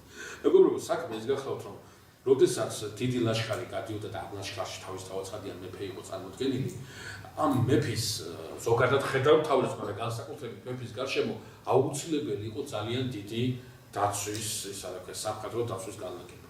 როგორი იყო ომის დროს იცით ხო ეს ძალიან ისეთი ცნობილი ჟესტია რომ იმას აქვია ხედავთავარს თუ ხედავთავრამდე მიაღწევდნენ ასაკეთებდნენ თავს მოაჭერდნენ აუცილებლად და ასაკეთებდნენ აღმართავდნენ მაღლა რა იყო ეს რატო აღმართავდნენ ამას მაღლა ეს იყო ფსიქოლოგიური იარაღი რომ წესეუბრებო თქვენი თავი აღარ არის თქვენ თავი აღარ აყავთ ანუ ზოლის უნარიანობას უგდებდნენ ხოლო თავისიანებს ფსიქოლოგიურად მუშაობდნენ და ეუბნებოდნენ რომ მათი თავი ჩვენ ხელშია და ესე იგი ცოტა გაგვაკლია იმ ომის დამთავრებამდე ამიტომ ფსიქოლოგიური მნიშვნელობას აღარ ვამბობ სტრატეგიულ მნიშვნელობაზე ფსიქოლოგიური მნიშვნელობას ხოდა იმას რომ პირველი პირი ვინც იყო ომის სტრატეგი ვინც იყო და ვის ამ ბრძოლის სტრატეგიას განაგებდა მის გარშემო განსაკუთრებით ესე იგი მიუღწეველი ყოფილიყო მტრისაგან ესე თქვა ეს პიროვნება სასიკვდილოდ ამიტომაც შეგვიძლია ვივარაუდოთ არ ვამბობ რომ ეს ასე იყო რომ შეგვიძლია ვივარაუდოთ რომ ფარაონი იმხელა ძალით გაემართა ისრაელის წინააღმდეგ რომ მხოლოდ მისი პირადი კოჰორტა 600 ეტლს წარმოადგენდა და მართლაც აი წმინდა წერილში თუ წავიკითხავთ ხო არის დათქვამი რომ ფარაონმა წაიყვანა 600 ეტლი მერი არის დათქვამი მხედრობა და მთელი თავისი ერი ან სულ თავისუფლად შეგვიძლია რომ ამ 600 ეტლით გავზომოთ მრავალრიცხოვნობა და ძლიერება იმ ლაშქრისა, ვისაც დაედევნა ფარაონი ისრაელს და არა თქვათ ისო მარტო 600 კაცით იყო ეს. ეს ერთი კერძო მოსაზრება, რომელიც ძალიან ახლოს დგას საღასთან და ეთახმება წმინდა წერილის თხრობას. ახლა კიდევ ერთი ძალიან საინტერესო მომენტია. მეგობრებო, საქმე ის გეხმართ წმინდა წერილში გვაქვს რედაქციული თხრობის განსხვავება. კერძოდ მასონეტული ტექსტი გვეუბნება რომ ისრაელი დარაზმული ამოვიდა იმიდან რა ქვია ეგვიპტიდან დარაზმული გამოდის ეგვიპტიდან ხოლო სეპტუაგინტას ტექსტი დარაზმულობაზე არ ამბობს არაფერს ამბობს მეხუთე თაობაში გამოვიდა ძალიან საინტერესოა ეს მომენტი რატო სავარაუდოდ ორიგენე სწორედ ამ ტექსტს კითხულობდა და ამ ტექსტთან ჰქონდა მას კავშირი როდესაც ამბობს რომ ასე იგი არეულად მიდიოდა ისრაელი მეწამულ ზღვამდე ხოლო წყობრად გადადიოდა იმაზე რა ქვია იორდანის მდინარეზე საქმე ის გახლავთ რომ ნეტარი იერონიმი აქცევდა ამას თავის დროზე ყურადღებას და აი ეს როგორი კარგად დაჭას წმინდა მამათა თავისუფალი მიდგომა თავისუფალი არა ავირახსნილი არამედ შემოქმედებითი მიდგომა თავისუფლებაში ეს გულისხმობა თავისთავადია შემოქმედებითი მიდგომა წმინდა წერილისადმი ისინი არ ერიდებიან აი ესეთი განსხვავებულობა ებრაულ ტექსტში დაზებულ სხვა იმაში ავტორებთან დაზებულ სხვა რედაქციებში დაზებულ მაგალითად ნეტარი იერონიმი აკვილას მიმართავს ამ შემთხვევაში და განსხვავებას ეზოს აღმოაჩენს საოცარ რამეს რომ ტექსტი რომელსაც ეკლესია ეყნობა და ეკლესიამ თავისი დოგმატური მოძღვრება სწორედ სეპტუაგინტას ტექსტით ეს არის ავტორიტეტული ტექსტი და ჩვენ ამ ტექსტს უნდა მივყვებოდეთ თავისთავადია მაგრამ არის წმინდა წერილში რაღაც აი ესეთი ბერძნულენოვანსა და ებრაულენოვან ბიბლიებს შორის რაღაცა ისეთი სხვაობები რომლის უყურადღებო დატოვებაც არ შეიძლება და მაგალითად როცა ჭირდება ოქროპირი ქადაგებისას აკვილას სიმახოსის თარგმანს მიყვება რატო რის გამო ხო აქვს მას სეპტუაგინტას ავტორიტეტული ტექსტი რაში ჭირდება სხვა ის რედაქციები მაგრამ წმინდა მამები მათი სიწმინდე მათი სიდიადე სწორედ ამაშია რომ ისინი არ ერიდებიან ამ სიტყვის პირდაპირ მნიშვნელობით შემოქმედებით აქ მიუძღენ წმინდა წერილის გააზრებას და არა დაშტამპულად და არა ვთქვათ ნაქვია გონება შეზღუდულად ეს არაფრით არ შეიძლება ამის გაკეთება წმინდა წერილის ასე წაკითხვა მეგობრებო შესაბამისად როდესაც აი დარაზმულად წამოსვლაზეა საუბარი და მეხუთე თაობაზეა საუბარი აქ ყურადღებას ვაქცევთ იმას რომ მეხუთე თაობაზე კეთდება ხშირად აქცენტი ითვლიან ამ მეხუთე თაობას და აღმოჩნდება რომ ებრაული ასოები თქვენ იცით რომ ხმოვნებით არ იწერებოდა მხოლოდ თახვოვნებით იწერებოდა თუ ერთი იმით რა ქვია ერთი ხმოვნების სახით გავახმოვანებთ მივიღებთ რაზმს სიმწყობრეს ხოლო თუ მეორე ხმოვნებით გავახმოვანებთ ამ თახვოვნებში სხვა ხმოვნებს ჩავსვათ მაშინ მივიღებთ მეხუთეს მთელი პრობლემა აი ამ ტექსტოკლიის სხვაობისა ამაში გავხსოვდა ნეტარი იერონიმეს ამბობს რომ ისაიო ქარაფშუტა და მეძავიო და წყემსიო ებრაულადო ერთი ფუძიდან მოდისო გააჩნიაო როგორი ხმოვნებით იმას იზავო გაახმიანებო მასო და ამიტომაც ჩვენს ტექსტშიო რომელს რას გულისხმობ ჩვენ ტექსტში ამას ვერ გეტყვით ამ ეტაპზე ჩვენს ტექსტშიო ხშირადო მეძავი და წყემსი ერთმანეთშია არეული მოკლედ აი ეს ისრაელი შეიკრიბება მაგდალოსა და უბრალოდ მოხდება აი აქ 600 ეტლით შეიარაღებული ასე ვთქვათ ძლიერი რაზმით წამოსული ფარაონი დაედევნება ისრაელს და სხვათა შორის ეს ცხენები გრიგოლ ნოსელთან გახლავთ მეგობრებო სახე სიმბოლოვნებებისა, რომელიც ისლაფის იმისაკენ, რომ ადამიანი დაიპყროს და ადამიანი დაიმონოს იმასაც ახლა ამეტრიონით გეგმავს ის რა ქვია ფარაონი. ისრაელი რომელიც მოექცევა ზღვის წინაშე და დაინახავს ახლა უდაბნოში როგორ არის შორიდანვე ვრცელდება ეს ხმა. აი ეს ხარატხურების, ცხენების, აი ეტლების შეიძლება აი ბუღიც აზდის იმას უდაბნოს და აი შორიდანვე შეიძლება დაინახოთ რაღაცა დიდი მასის გადაადგილება და თავისთავად ცხადია ისრაელს პირველი ვისაც შეეშინდა ამისა. ფარაონი და გამოგვიდგა ჩვენ ფარაონი დაგვეტევნა ჩვენ. თუ დავამატებთ ამას ის რომ უფალი ეუბნება მოსეს რომ ესე იგი ამას ამიტომ გააკეთა იული შესაძლებელია ვიფიქროთ რომ ხალხისათვის ძალიან ისეთი მარტივად ცნობილი გახდა რომ ფარაონი დაედევნა მათ. მიუტრიალდება ისრაელის საზოგადოება მოსეს და ეუბნება. არ გეუბნებოდით ეგვიპტეში თავი დაგვანებეო. აქ სიკვდილს ეგვიპტელთა მორჩილებაში ყოფილიყავთ არ გორჩინა. ძალიან ბუნებრივად ჭრეს ხომ მათგან ეს სიტყვები. მეგობრებო, ძალიან გთხოვთ ამას დააკვირდით. ამ ხალხმა ისრაელი დატოვა ფიზიკურად, თორე მენტალურად ისინი ეგვიპტეში არიან ის. იქ ცხოვრობენ ის, იქ არიან ის. თავისუფლებაზე გამოვიდნენ, მაგრამ ისევ მონები არიან. ისევ მონურად ცხოვრობენ, მონურად აზროვნებენ. ეს თაობა ასე მოხდება. ამ თაობას აიბრიაშო.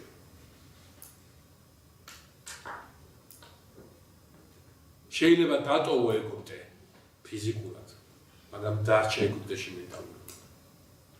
მე ხშირად ჩემს სტუდენტებს ვეუბნები ხოლმე. ჩვენ გამოვაცხადეთ თავისუფლება, მაგრამ ჩვენ ვერ გავხდით თავისუფლება. ეს ჩვენი პრობლემა, ჩვენი ტრაგედია.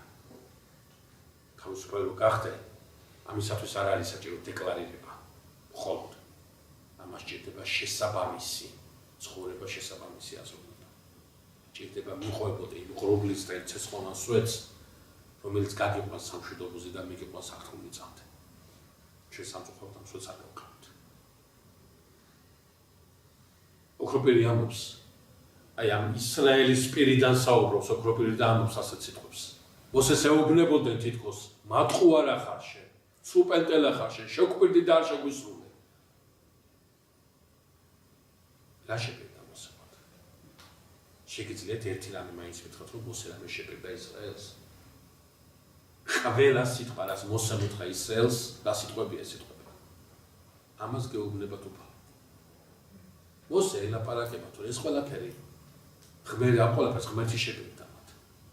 ამიტომაც ცოტა მოგვიანებით ამ ადგილას არა, მაგრამ ცოტა მოგვიანებით, როდესაც წყალზე ჯუჯღუნს დაიწყებენ, მოსე ეტყვის.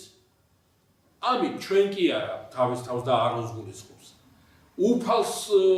უფალს იმაშვებით, რა ქვია, უფალს ებუზღუნებით.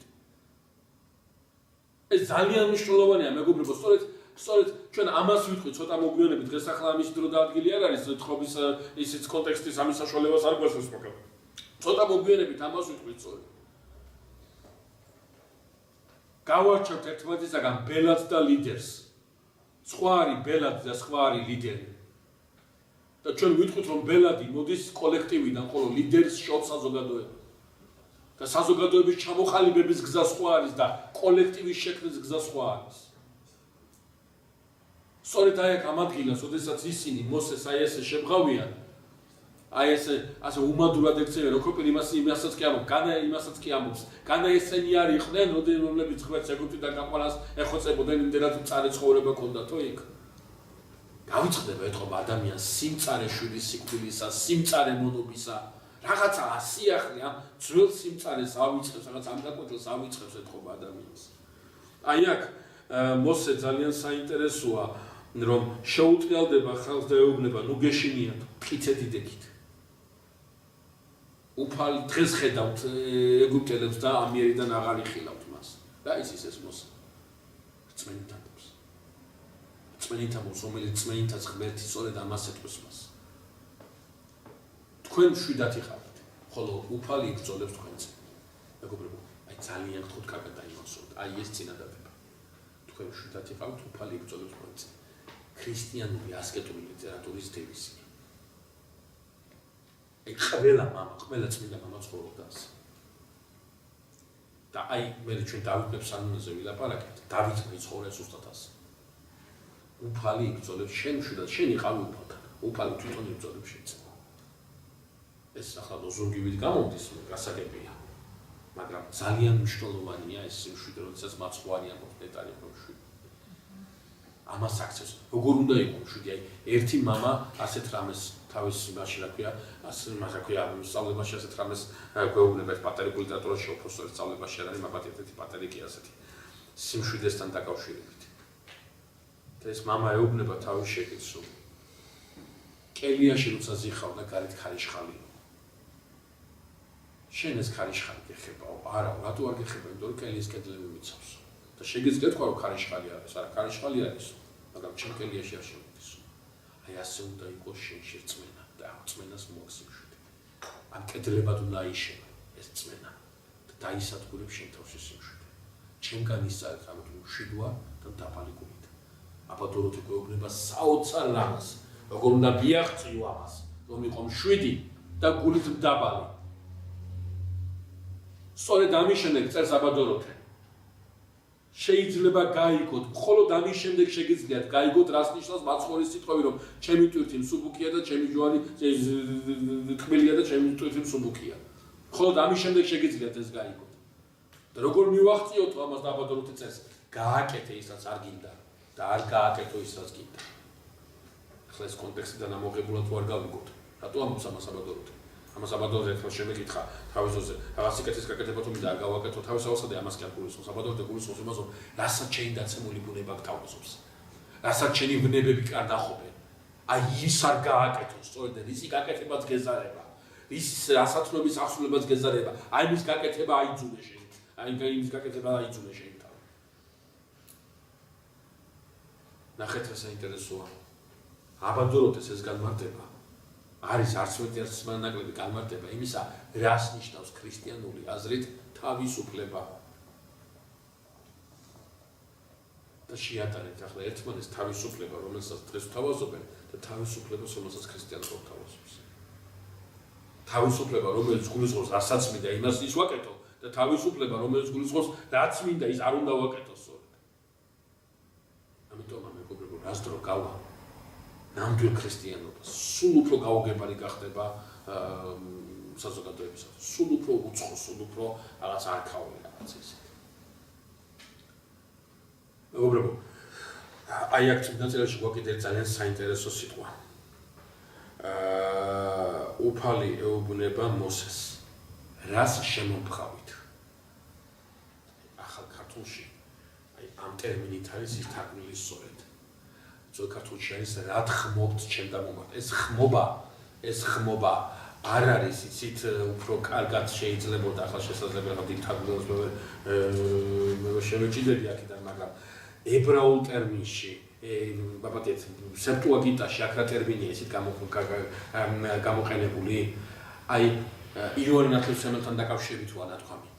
მე ხმაი ღაღადებისა იუდა პროსაშენა. აი რაღაცა როგორი ტერმინია იცით, უბრალოდ ხვირილი კი არ არის. რაღაცა ღაღადება, რაღაცა სისხლის ღაღადება, ვასილი დიდი ამბობს, მარტო ენით კი არ ხდება ღაღადება, ღაღადება შეიძლება ხდებოდეს იმითაც, რასაც ენა არ გააჩნია და ხმიანობა არ აქვს. და აი ამას რას შემომღავით მე, რომელიც აი რა ხმობ ჩემ და მომართ, აი მას ბერძნულში რა ტერმინითაც არის გადმოცემული, ხო? აი ეს ადგილი წმინდა მამათა ლიტერატურაში ვინმე თუ შეეხო, მაქსიმე აღსარებელი საუბრობს ამასთან დაკავშირებით, ეფრემ ასური ამბობს, იოანე ოქროპირი ბრძანებს, გრიგოლ ნოსელი ბრძანებს, აი ყველა მამა ვინც კი შეეხო ამ ადგილს ამბობს ასეთ რამეს. მოსე გულში ლოცულობდაო ღვთის მიმართ, რომ ღმერთს მოეხედა თავისი ერისათვის. ეფრემ ასური ამასაც კი ამბობს, რა თმინდა შენი ლოცვა, მე თვითონ მივხედავ ჩემს. ანუ ეს რა შემომღავთ აი თითქოს და აი მამები რას ამბობენ იცით, რომ მოსემ დუმარეთ, მაგრამ მთელი თავისი არსით ლოცულობდა უფლისინაში. ანუ ახლა აქ მოსე რომელსაც ხალხი როგორ შეიძლება მოსეს ცხოვრების სიცოცხლე ხელყო. ძალიან ძიმე მდგომარეობაში და აქ მოსე არ იბნევა. ძალიან ის მტკიცე სულით არის და როგორ ჩანს მამები როგორ გვასწავლიან და აშკარად ჩანს ეს მინდა წერილიდან რომ ხუხმოდ მდუმარე დგას და ეს მტკიცე მდგომარე დგას და ლოცულობს უფლის წინაშე. ძალიან გთხოვთ ეს დავიმახსოვროთ. ამ ლოცვის გაგრძელება რა იქნება იცით? ცოტა მოგვიანებით მოსე უფალს ეტყვის. თუ ამ ხალხს უარყოფ მეც ამომშალე სიცოცხლის წიგნით.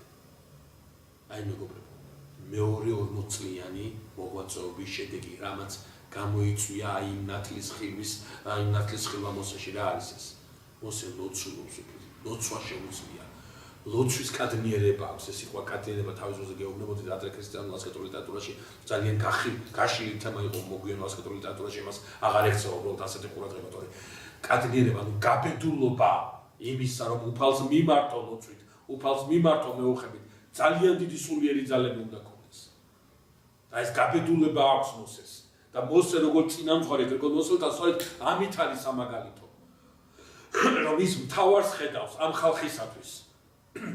და ამ თავარს აქცევს სწორედ ყურადღებას. ყველა წმინდა მამა მეგობრებო ცალსახად ამბობს ამასთან დაკავშირებით, რომ უმხურვალესი ლოცვა ქონდა ამ დროს მოსეს და სწორედ ამ ლოცვაზე პასუხია უფლისა დააღირე კვერთხი, ხელში რო გიჭირავს სხვას და გაიპობა სხვა. ახლა ჩვენ გავისაუბროთ მეწამული ზღვის გადალახვაზე, ძალიან საინტერესო მომენტი. მეგობრებო რა ხდება?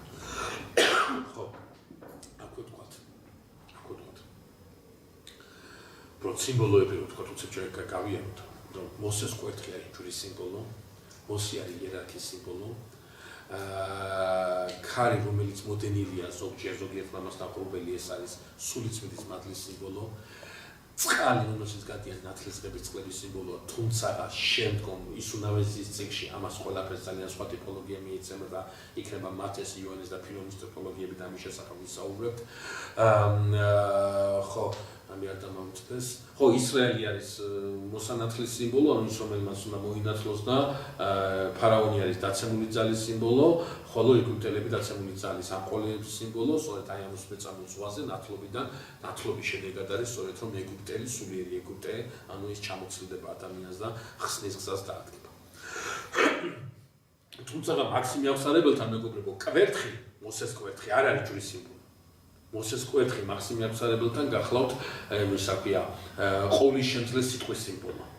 რომ მაქსიმე სასკეტონი იმისთვის ჭირდება ძალიან ხმა და ძალიან დიდ მოწყობას იძლევა და ამიტომ მას დაჭირდა და ეს სიმბოლო შემოიტანა. ახლა რა ხდება ისტორიულად? მეგობრებო, საქმე ეს არის. უფალი იბრძოლებს ისრაელის წინ. წმინდა წერილში წერია რომ ეს ღრუბლის სვეტი აიწევა, ეს ყველაფერი ხდება ხრამისკენ, საღამო იწყება.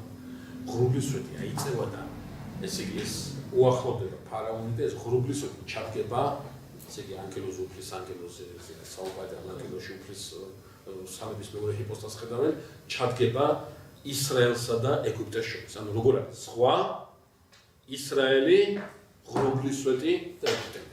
აი ესეთი განლაგება. ხა ბიბლიაში როგორ ითხოვაა წარმოდგენილი, იცით? ბიბლიაში ეს ასე ითხოვაა წარმოდგენილი, რომ ეს ღრუბლის სვეტი აქ ჩადგა, ისრაელს უნათებს და ეგვიპტეს უჩრდილავს, უბნელებს. და აი ეს პერიოდი არის ის პერიოდი, როდესაც ისრაელმა უნდა მოასწროს გასვლა აი ამ იმას აქ ზღვაზე. მოსე დააღირებს კვერთხს ხელს და ამ კვერთხს დააღირებს იმას მეწამულ ზღვას და მეწამული ზღვა გაი, როგორ იპოვა მეწამული ზღვა? მთელი ღამე ქარების მოდენით. ანუ ძალიან დიდი ქარი დაარტყავს და აი ეს დიდი ქარი დაარტყავს და გაწევს ხელს და ეს ხალი უბრალოდ გადაისხება, არა, კედლება დაღემართება. პირდაპირ ამას ვიღაცა. აი კედლება დაღემართება. ჩვენ ამას უნდა დაუბრუნდეთ აუცილებლად. უბრალოდ რა წერია წმინდა წერილში ჯერ ეს გავიგოთ. კედლება დაღემართება. რო უნათებს ეს ღრუბლის სვეტი, ხო, ისრაელს ხარეს ანათებს, საკეთებ ხარ ჭრილს, ეს გადის ისრაელი ამ იმაზე. ყურადღება მიაქცეთ, თქვენ შეიძლება ფილმებში გავდანახი, რომ გადიან ფეხები უტალახიან, არა, ფეხ დაულტოლველად. აუტალახიანებელი, დაუსველებელი ფეხები, სულშალზე გაედიან და ეს ყოველ წმინდა ღვთისმშობლისაგან მაცხოვრის სიმბოლოსაც ხედავენ ამაში. და აი დაიწყება შემდგომ გადავა ისრაელი და აი ეს ღრუბლის სვეტის აწევასთან დაკავშირებით არის საუბარი, ანუ აღარ უბნელებს და ფარაონი ესე იგი შევარდება აი ამ იმაში წყალში, შევარდება ამ წყალში და სწორედ აი აქ უფალმაო დააცალაო მათ ეტლებს ეს ფლები, ანუ საბურავები ეგვიპტელები დაიწყებენ ყოველს ომეს უფლის ხედია უფალი იბრძვის თავი ისრაელისათვის უკან გამობრუნება უნდათ, მაგრამ უკან ვეღარ ბრუნდებიან და მთელი ზღვა იმას ისავს დაფარავს ფარაონს ეტლებით და მხედრებით. აი ეს არის თხრობა წმინდა წერილს. სიმბოლოებს უკვე მოგახსენეთ, მაგრამ ჩვენ ახლა რამენაირად უნდა ავხსნათ ეს ყველაფერი. ეს უნდა ავხსნათ ეს ყველაფერი. მეგობრებო, საქმე რა გახლავთ, სინახეთ, წარმოიდგინეთ ასეთი რაღაცა.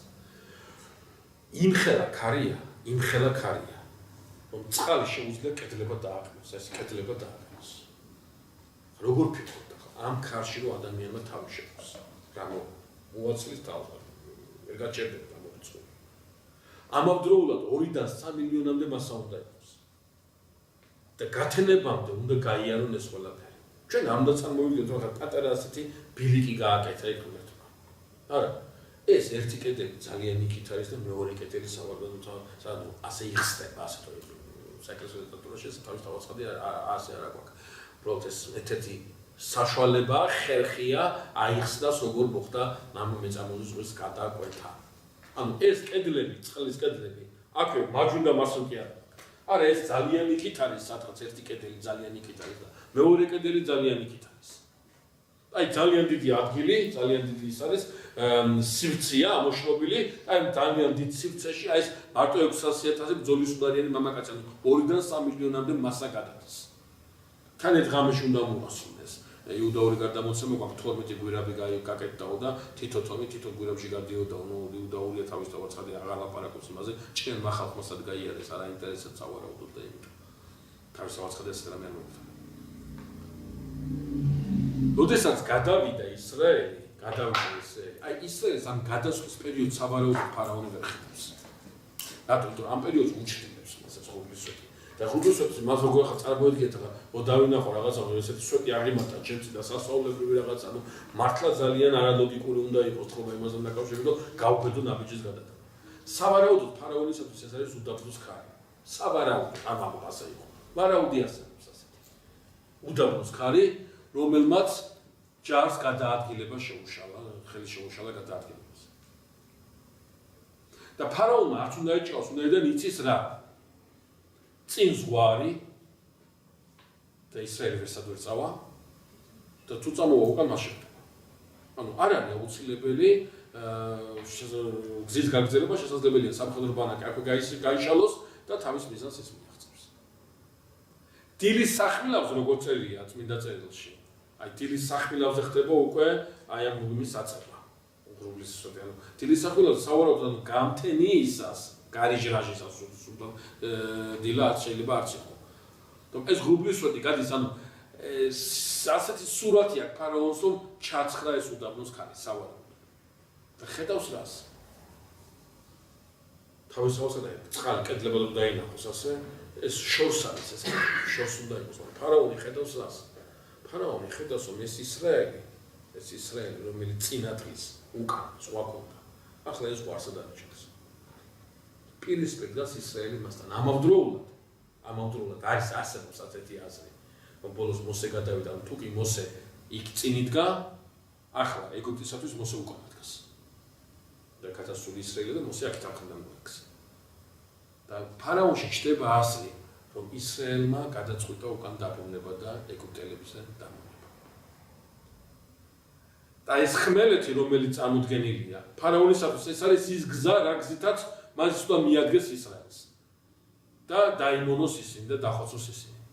და ამიტომ აი ამ ლოგიკით ის აენთება და ამ ლოგიკით ის დაძრავს თელ ძალას ისრაელიანთა წინააღმდეგ. უფალი უნდა მოსეს დააღირე კვერთხი კიდევ სხვას და წყალი უნდა მოიქცეს. ეს წყარის ამხელა მასა უცებ ჩამოიქცეს. თან დაიტანს ნაპირებზე გადმოვა და დაიტანს ისრაელიებს. არა აი ეს უფალმა ესე ის აქვე თვლები დააწყო ფარაონის მხედრობის ეთლს და ატალახდა ის და ეტლები წინ ვეღარ მიდიან და უფალი იბრძვის ისრაელისათვის და გავერიდოთ მას და ვერ გაერიდებიან რა უნდა იყოს. სავარაუდოდ ეს ძლიერი ქალი, რომელიც კედლება დაჭერებს ამ წყალს, ნელ-ნელა ძალას კარგავს და წყლები ნელ-ნელა იწყებს ჩამოსვლას. არა მთლიანად მასა, არამედ ნელ-ნელა იწყებს ჩამოსვლას და აი ამ ძველი კალაპოტის ატალახიანება იწყება და წყალი ნელ-ნელა იმატებს და ისინი უკან გამოსვლას ვეღარ მოახერხებენ, ამიტომაც არის რომ უკან გამოსვლა უნდა მოეწოთ, რადგან ვერ მოასწრეს. ძალიან დიდი ფართობიაში გადამოშვა, ძალიან დიდი. და დაიქცევა ფარაონი მხედრებით და ეთნებით. მეგობრებო, ჩვენ გვაქვს ჯვრის კანონი, რომელიც დიდმა ღვთოს იკითხება და ამ კანონის ერთ-ერთი წლისპირი, პირველი საკითხავი კუპლეტი ასეთ რამეს ყოფს. ჯვარი დასახა მოსე და დაანქა ფარაო ეთნებით და მხედრებით. სუსტი ციტატა არ არის, მაგრამ არსობრივად ის არის საციკწერი. ანუ საეკლესიო გადამოცემა გვეუბნება, რომ მოსემ ზღვას გადასახა ჯვარი. არცად წმინდა წერილში შესაძლებელი. არცად არ წერია, რომ მოსემ გადასახა ჯვარი. მაგრამ საეკლესიო გადამოცემა თავის საკანონში გვეუბნება, დიახ, მოსემ გადასახა ჯვარი. ამიტომ ერთ-ერთი განმარტებელი, რომლის სახელიც ახლა ბუდიზმის ერთ-ერთ არ მახსოვს, ასეთ ძალიან საინტერესო რამეს გვეუბნება. როდესაც ზღვა უნდა გაყოფილიყო, მოსემ კვერთხი გადასახა 100.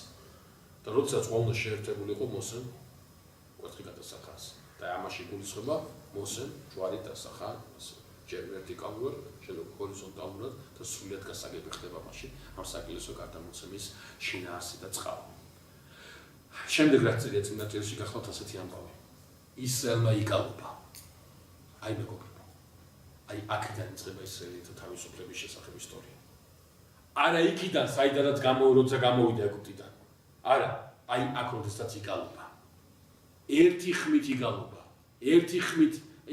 ერთი ხმით ადიდა ღმერთი, ანუ ერთიანი მადიდებლობა, ღმერთის ერთიანი მადიდებლობა დაიწყო ისრაელში. თელმა ისრაელმა აღიარა უფალი თავის ღმერთად, თელმა ისრაელმა აღიარა უფალი თავის სინამსვრად და ამ ერთი საერთო საგალობლის, ამ ერთხმიანობის, ამ ერთიანი ეროვნული დღესასწაულის ინიციატორი გახდათ მოსესა და აარონის და მარიამი და მან ესე თქვათ, აი თავისი მხურვალება გამოიჩინა და ამით იმას ამ საგალობის განაგონოს თუ წაიკითხავ ძალიან ლამაზი სიტყვები წერია და უფალი კანდიდებულია როგორც ეს რა ქვია წინამძღვარი და მხსნელი ისრაელისა. მოდი აქ დავასრულოთ, იმიტომ რომ გვიგრძელდება, მე რაღაცა კი მინდა, მაგრამ რაღაცები არ გამომჩესმინდა და თან მიგრძელდება და თან რა ქვია თუმცა მაქსიმალურად შევეცდები, ნამდვილად შევეცდები და ნამდვილად ასე იქნება ჩვენი ქითა ლექციაზე აუცილებლად ვისაუბრებთ სინასტის კანონმდებლობაზე და შესაბამის მოვლენებზე. ხო არა, იმიტომ რომ დამღლელი ხდება უკვე. გადავიდეთ შეკითხვებზე, ორი შეკითხვა. ეგზეგეტიკაში და წმინდა მამათა განმარტებაში თუ ხდება სადმე მაგდალოსა და მარიამ მაგდალინელის არსი. ეს მაგდალო რა არის? ებრაული სიტყვა ციხესიმაგრეს. კი ბატონო. ძველებრაული. მეწამული ზღვის სახელის გაიგივება ამ ტრაგიკულ მოვლენებთან არსებობა. მეწამულ ზღვასთან მოხდა ეს კი? ხო, მაგრამ რატო ქვია მეწამულ ზღვას მეწამული ამ მოვლენების გამო? თვითონ აქამდე თქვა წითელი, მეწამულ წითელს. კი, ფაქტში არის მოწამეების ფერი. და ამ წითელი რატო დაერქვა? რა არის იცი, ვისა ფიქრობენ რომ ქართულად ტროსტი როგორ არის? ლეწამი ის იყო რა ქვია, ლეწამი ხარობდა ძალიან, ლეწამი აძლევდა შესაბამის იმას რა ქვია. რუსულად ასეც კი არის დათარგმნილი ტროსტი კავერა. მოვლენებთან გაიგივება. არა. სხვათა შორის ერთი დამავიწყდა. ცოტა ხნის წინ, წელიწადნახევარი, 2 წლის წინ ყოველ შემთხვევაში დაწერეს და მე გამოხმაურება მას მართლა არ ქონია. ბიბლიურმა არქეოლოგიამ აღმოაჩინა მეწამული ზღვის ფსკერზე ძალიან დიდი რაოდენობის სამხედრო ნადავლი, რომელიც ჩაძირულია. და ფიქრობენ რომ ეს ანუ მე გითხარით თავის დროზე ნოეს კიდობანი არა წავლის მოვლენა ცალსახადარი, ნოეს კიდობანი უთითიერი მტკიცება და ისრაელიანთა ეგვიპტიდან გამოსვლა, აი დიდი ძვლების საფლავები, რაღაცა კვალი, ეს ორი რამე ბიბლიური არქეოლოგიის აქილევსის ქუსს წარმოადგენს, მეთქი გითხარით, აი ძალიან ისეთია ძუნწად აგვაქვს მასალები. აქ ეს დეტალი ძალიან საინტერესო იქნება. მე რაღაც ისიც ვენია რომ ერთ-ერთი ფარაონის სამარხში ნახეს ძვლების ანალიზისას მეწამული ზღვის ნარჩენები და არ უნდა იყოს ნამდვილად ექფეს ფარაონი დავრჩოლიანოს ფარაონი ვერ თუ მეტომეტ ეს რაც ახლა თქვენ ძალიან ჩაშმეს ბოლო კითხვასთან კავშირშია მეტომეტ თუ ნახეს ეგ ადგილი ანუ არიებლიური არქეოლოგიისთვის ნამდვილად სად მოხდა ეს გადასვლა არა იმიტომ რომ მეკითხა რა სიგიძეა ხო მეც ეს მაინტერესებს მაგრამ ეს კიდე ჰიპოთეზა ანუ ეს ამდენი ისა ვიწამოწუს ქერზე უბრალოდ გვახსენებს მაბიბლიურ მოვლენას მე უბრალოდ არ მახსოვს ახლა კარგად გეოგრაფია ჩავხედო მაგრამ რომ წავიღოთ ყველაზე წვრილი ადგილი მეწამული ზღვის ის ნებისმიერ შემთხვევაში იქნება რამოდენიმე კილომეტრი არ ვიცი რა ადგილი ვერ გეტყვი ეს სიგიძეა რაღაც გარკვეულ კი სიგანა კი ბატონო მაგრამ გადახვიდე კი ცხადია ეს კი ზუსტად უნდა ზღვა გადაყვეთო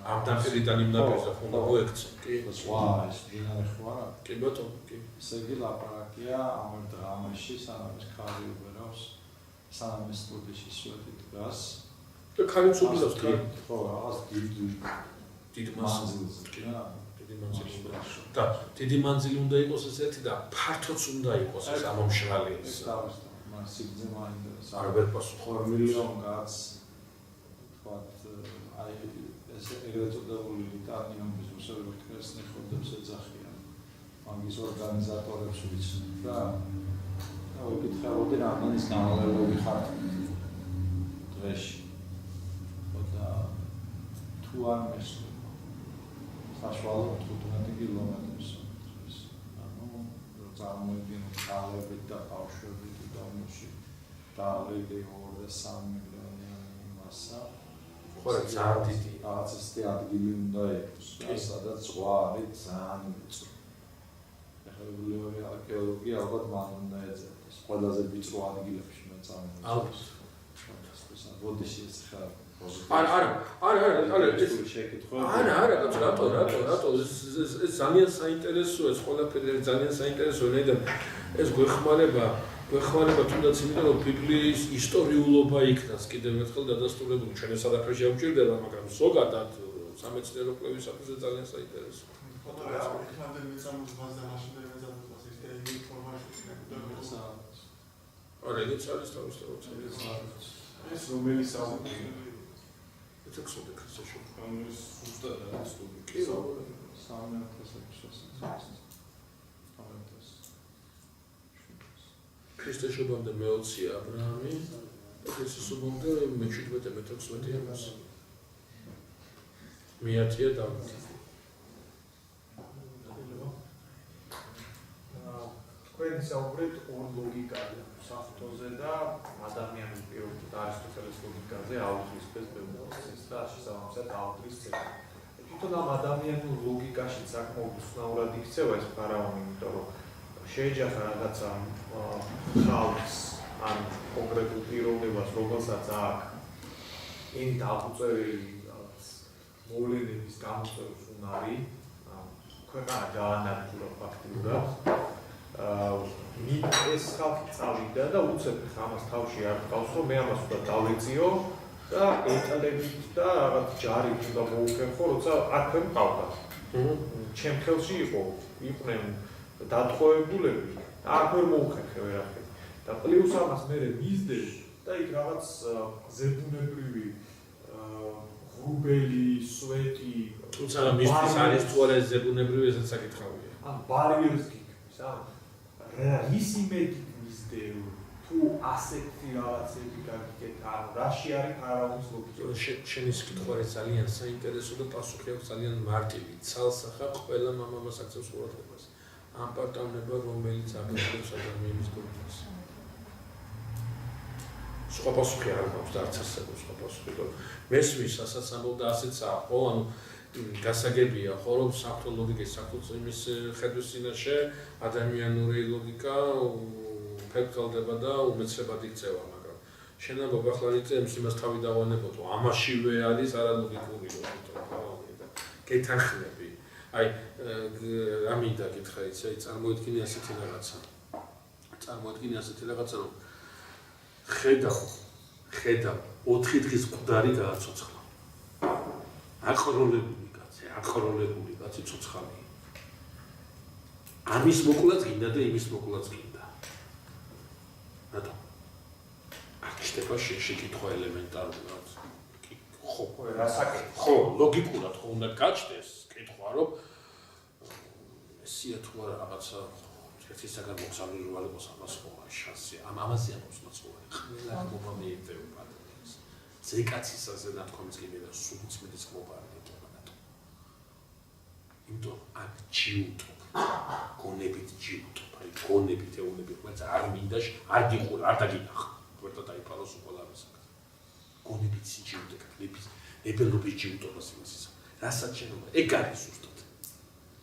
ეს იუდას კი არ მოუვიდა, კაიაფას კი არ მოუვიდა, იმას კი არ მოუვიდა, ფარაონს ოქროპილი პირდაპირ აქვს. იულიანე განდგომილზე აკეთებს პარალელს. და იულიანე განდგომილზე ამბობს. როგორც ფარაონმა ვერ დაინახა ოფლის დიდება, ამანაც ვერ დაინახა ოფლის დიდება. ხდება ეს ასეთი რაღაცები. აქვს აი ეს უნარი, ეს თვისება ამ პარტავნებას. აზროვნებას გისმის. იგივე ხალხი, აი იგივე გადარჩენილი ხალხი ოქროს იმასაც გამოადნობს მე. ამის ყველაფრის ნახვა ცოტა რა დაუგვიანდება მოსეს სინამდვილე. და მეორე კითხვა თქვენ თქვით რომ წმინდა წერილი გვეუბნება რომ ეს ხალხი რო წაეყვანა სტანდარტული გზით იქ მოუწევდა დუმდა. ქრისტიანულად. შეგვიძლია თუ არა ესე გავიგოთ რომ ამ ხალხისგან მეომარიერი გაიზარდოს იმიტომ დადიან მათ შორის უდაბნოში, იმიტომ რომ ეგენი ვერ იობებდნენ აი ეს მონები, რომლებიც ასობით წელს რაღაც ცხოვრობენ და არ ჰქონდათ იმის თავი და უნარი. ჩვენ დღეს ვერ ვილაპარაკეთ, რომ ესენი ცოტა ხანში ოქში გაიმარჯვა. მე მოუგებია. ახლა ამალეკთან მომიეკნებათ. გაიმარჯვა. პლუს ამას, ჩვენ წმინდა წერილი არ გვეუბნება, რუსეთმა წერილი გვეუბნება მხოლოდ იმას, რომ ქალაქი მშენებლობით იყო დაკავებული. მაგრამ წმინდა წერილი არ გვეუბნება იმას, რომ ეგვიპტურ არმიას, ეგვიპტურ ჯარს ძალიან დიდი რაოდენობით ყოველთვის ებრაული რაზმები შეადგენდა. და წინა ხაზზე ისინი გავარდათ. ესენი არიან შემძლეები. კი, ანუ იქ ომსონაშიც გაიმარჯვებენ. იქ აშკარად სასწაულით გაიმარჯვებენ. აშკარად სასწაულით. ესენი მაგის გამარჯვებლები არ არიან, მაგრამ ომი როგორც ასეთი უცხომათვის არ იყოს. ეს იმიტომაც მაინტერესებდა, რომ ამ ხელა მასა რომ გადაადგილდეთ, ამას სჭირდება ლოჯისტიკა, ამას სჭირდება წესრიგი, დაცვა. თან ხელა მასა რომ ის განადგურებს, როგორც აი კალია გადაუვით, არაფერი არ საქმე არ წყალი არაფერი არ გაუწევთ. ამის მენეჯმენტი რო გააკეთო, კადრები უნდა ქავდეს, ხო შესაბამისი ხა. ყველა მომენტში ხო არ ერევა მის სასწავლებლად ეს ხალხი. არც უნდა ერევა, მას უწოდა ესე გამომივიდა, მაგრამ არც ერევა. და ესე იგი არ მოსეს ყავდა ხალხი, რომელსაც სამხედრო წესრიგი ჰქონდა, რაღაც ორგანიზება შეეძლო. აი, მე რომ დამასრულებინა დღეს ლექსია იმით, რასაც გეკმონდი, შენს კითხვები არ გაგიჩნდა. ასე იგი. და შეიძლება ლეზარაში. ისე ჩვენ შევეხეთ 600 ეტლს. კი. ეტლი ძველ ეგვიპტეში იყო ელიტარული არისტოკრატიის აი ყველა ჯარისკაცი კი არის, ანუ ეტლი იყო რაღაც ერთეული მეომარი და იმით თუ განსაზღვრავთ რომ 600 ეტლი როგორც მაგას მოყვებოდა 10-20 იმდენი ეხოსანი ხო არა უნდა ყოფილიყო ისე და არის ისე უბრალოდ აი ბიბლიურ თხოვაში თუ წყურადღები და ხა თუ ისე გადაიგითხავდა ეს საკითხი და თუ რაღაცა აგდებულად უყურებ ამ ყველაფერს საკითხი ხარ, მაგრამ თუ ბიბლიას, ბიბლიური სული წაიკითხავ და ყურადღები წაიკითხავ, იქ აშკარად ჩანს. რომ ეს 600 ეტლით იზომება სიდიდე და სიძლიერე რაზმისა და არა რიცხობრიობა რაზმისა. რაც შეეხება საბრძოლო ეტლს, ეგ იმ პერიოდში არის საომარი, ასე ვთქვათ, ნოუ-ჰაუ იყო თუ ძირითად დაკველდა. ეს სემიტებმა შემოიტანეს. კავალერია ჯერ არ არის დახვეწილი, როგორც მინიმუმ უნაგირი არ არსებობს, კლასიკური კავალერია არ აქვს და ეს ამ ეტლზე ანუ ერთი არის მართავს, ერთი ან ორი მეომარი, რომელიც ან შულს ისხვის, ან სათხედებს, ან მოკლე შუბებს და ეს არის ფაქტიურად მაშინდელი ავიაცია ქვეყნებს, რომელსაც აქვს ეტლის გამოყვანის საშუალება, ისინი დომინირებენ, იმიტომ ეს უშუალო ფიზიკურ კონტაქტში არ შედის მოწინააღმდეგის ფეხოსნებთან, მანევრს აკეთებს, ახდენს გასროლას და გაეცლება და თუ შენ არ აკავს ეტლების ჯარი, შენ იგივე მდგომარეობაში ხარ, როგორც ეხლა არ აკავს ავიაცია, ანუ აშკარა დომინირების პოზიციაში, ანუ არ შეგვიძლია ვთქვათ, რომ ელიტარული ნაწილი გამოიყვანა მართლა და იმას ფეხოსნებიც ეყოლებოდა, შეიძლება რაღაცა ჩანასახოვანი დონის კავალერია, რომელსაც მარკირი არ აქვს და ამ შემდეგ, ანუ მან ცალსახად სულთა ისტორიულადაც ეგრე უნდა იყოს. ეგრე უნდა იყოს კი. ეპოქალურ ჭრილში რომ რაღაც პარალელები გავაუოთ, ხო? წინა კითხვაც იყო, რომ მაგალითად ფარაონს როგორ მქონდა გადავნებებული, ანუ დღესაც იგივე ხდება, ხო? სახარებაში წერია, რომ თვალი ქონდეს და ვერ ხედვიდეს და პური ქონდეს და არის მოსეს და არონის მენტალობა ცხოვრების რაღაცნაირად ძალიან მნიშვნელოვანი იყო, რომ იმ ეპოქაში როგორც მოსეს და არონის მსგავსი მენტალობა კვდება, პარალელურად კვდება მონური მენტალიტეტი, დღესაც იგივე რეზონირებს ძალიან ხალხი, რომელსაც აბსოლუტურად არანაირი მნიშვნელობა არ აქვს ნატურალი გასული, აბსოლუტურად იდენტური ხედავება ვერ იაზრებენ და აბსოლუტურად ეს მონოგამიები ყოლებს დახშული. ეს ძალიან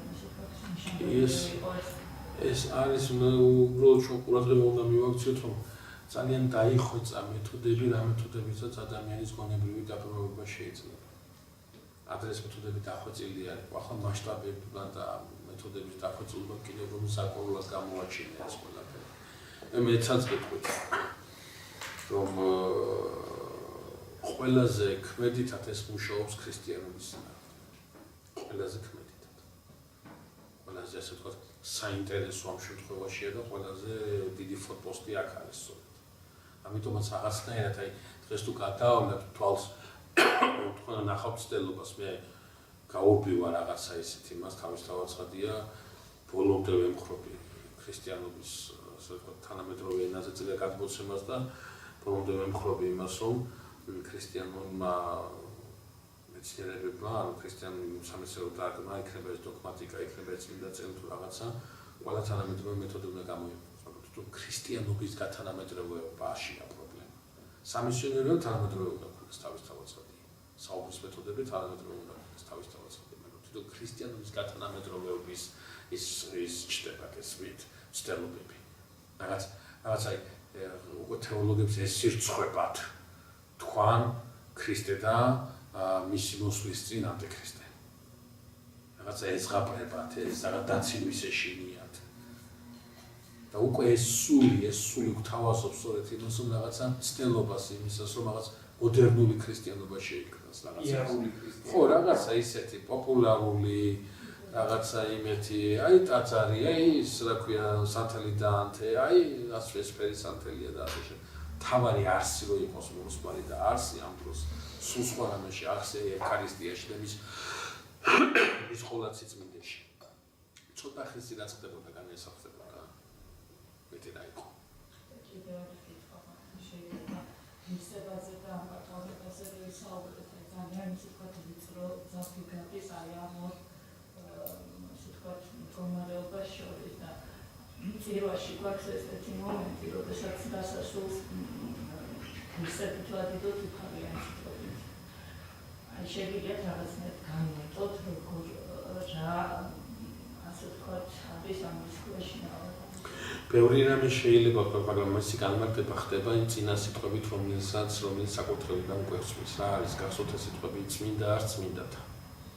აზია საუბარი, ანუ ეს სიწმინდე, რომელიც დაგებულია, ვისთვის არის გამოსადეგები? წმინდანებში ჩვენ მიგულისხმობთ. ხო, რომელია წმინდა?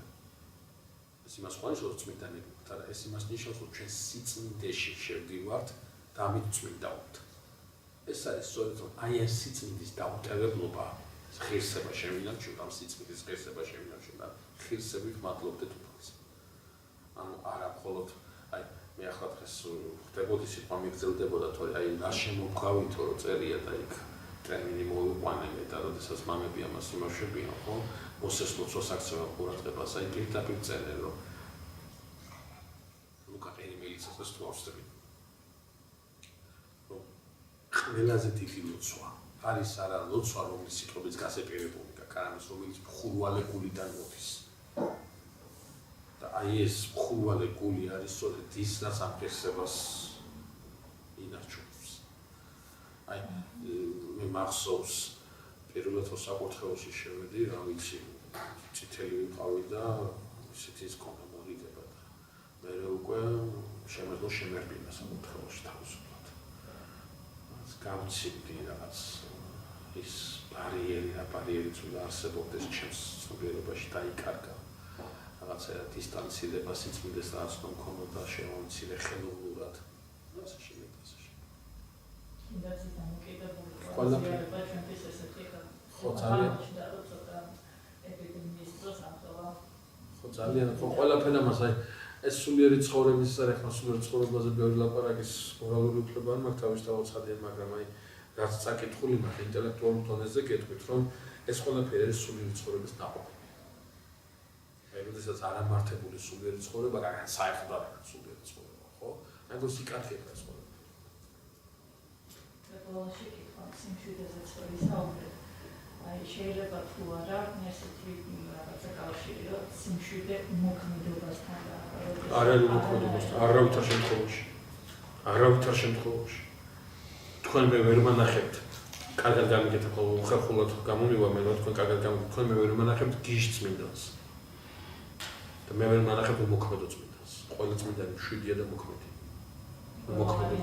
აუცილებლად ცალსა აი უდიდესი სიმშვიდით შედის შუშანი დედოფალი მოწამეობრივ ღვაწლში.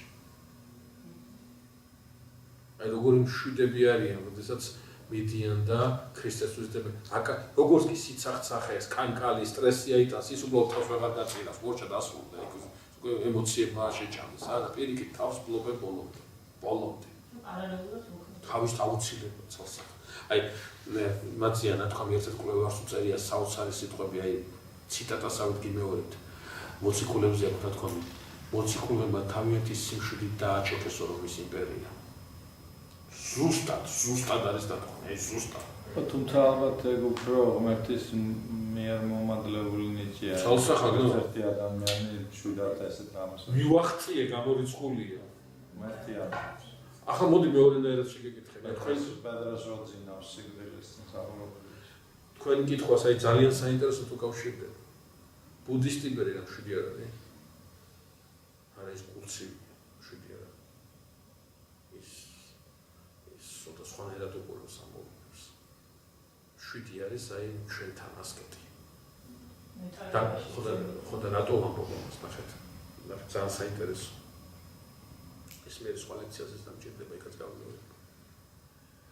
ბუდისტი ბერი, როდესაც მოღვაწეობს რაღაცა საფეხურზე გადავა და რაც უფრო ამ საფეხურებზე გადადის, კმაყოფილია, ძლიერდება, მოწაფეებს ისევს, ისევ კარგი გაგები თავისთავად ცხადია და ამბობს რომ აი იმ საფეხურებზე დაწინაურდა.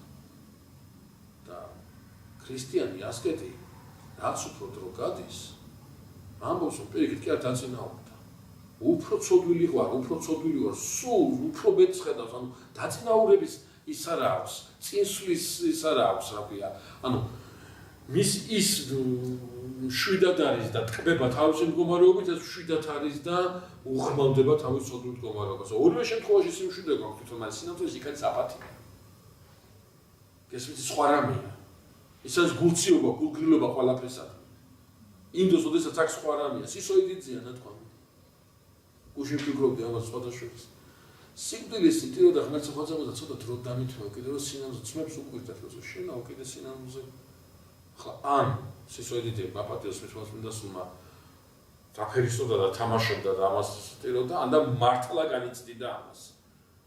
ახლა ამ ისტორიის დამღვაწეს ხოლმე კაც სიკვდილის იჯერ სიკვდილის ვისე თამაშება, მაგრამ მას მით უმეტეს, ხო? ისო გულწრფელი იყო, ამაზე აზია საუბარი, ხო? და თურმე ეს კაცი ღმერთთან ასე ახლოს არის. და ფიქრობს, რომ სინანული აქვს. წარმოგიდგენიათ, რომ რაშია საქმე? ასკეტიკა იმას კი არ მაძლევს, იმის გააზრებას კი არ მაძლევს, რა მაგარი, რა იმის გააზრებას მაძლევს, როგორ შორს ვარ სიწმინდისაგან. და სწორედ ეს არის ის სიმშვიდე არის აპათია, გულგირობა, გულციობა. და აქ სიმშვიდე არის აი ლევანმა ამას აუცილებლად. მე კი არ მივახციე. კი არ ვივარჯიშე და რაღაც ასეთული კი არა, სული წმინდის მადლით ხდება ეს ყველაფერი. თორე ქმნილება ამას გამორიცხულია, სული წმინდის მადლი აკეთებს. ისე და ისე სინაუსიანის და აუცილებლად. თაბორის ნათელი აუცილებლად. და ამ ლექციაშიც იყო ნახსენები ფსიქოლოგიური ძალადობის არის ელემენტები, აი უთხარი და მშობლი იგივე უფალმარინება, სიტყვა სასწავლებით მათი მოქცევა, ხო? აი ესეთი კითხვა მაგრამ და რაღაც განცდაც მაქვს. პარალელურად, როდესაც ჩვენ ოჯახებში ვთქვათ, ბავშვებს, ასე ვთქვათ, რამდენჯერმე თქმით, ვაძალოთ ჭარბში, ვთქვათ, ვაძალოთ სტარტაპში, იგივე წიგნზე წამოსვას. ეს არის თუ არა ფსიქოლოგიური ძალიან ცნობიერე საკითხები და მე ამაზე ასეთი პასუხი არ მაქვს. მე მაგალითად მე რას ვაკეთებ შემიძლია თქვა. სხვას მე ვერაფერს ვუჩვენებ. მე მაგალითად არ ვაცალებ. მაგალითის მიცემა მირჩენია ვიდრე დავაცალებ. მაგალითს ვაცალებ, მაგრამ ის საკითხაც პატარაა შესაძლებელი. კი ბატონო. მესმის, ამიტომ მე ახლა ეს პედაგოგიკის დეტალებია, რომელსაც მე რამე რო ვილაპარაკო, ეს ჩემი საქმე არ არის. თუმცა მე მაინც წინააღმდეგი ვარ. იმისა რომ დავაძალო, რომ ახლა შეიძლება გავიტანო, მაგრამ ხვალისათვის რა ქარიშხალთ თესავამოც. თუ გაცილებით მირჩევნია, პირადი მაგალითებით, მე რა უნდა დაგვაუწყდეს აუცილებლად ჩვენ ხშირად გვავიწყდება ეს. ჩვენ კი არ ვაკეთებთ ამას, ჩვენ ლოცულობ შვილების უფალი აკეთებს ამას. მე როგორ უნდა მივიყვანო შვილი ქრისტესთან. შუშანი გმავილოცა თავისი შვილი ღმერთო შემოზე შევე მიხედი ამათ. მე რა უნდა გავაკეთო? შუშანი გმავილო გააკეთა. მე რანაირად იმას ჩემი საქმე არის ეს მაგალითის მიცემა, მზრუნველობა და ლოცვა შვილებს. მე მაგალითად გულწრფელად გეუბნებით, სრული გულწრფელობით გეუბნებით.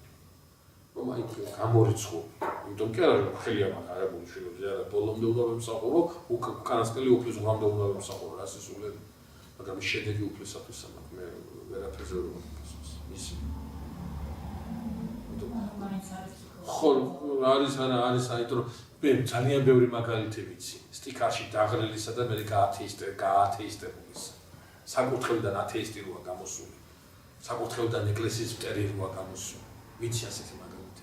საკურთხევლიდან გულგაკავებული როა გამოსული. ამას საკურთხეველს არ დავაბარებ თავის დავაცხადე, მაგრამ საკურთხეველში არსებულ გარემოს შემიძლია დავაბარებ.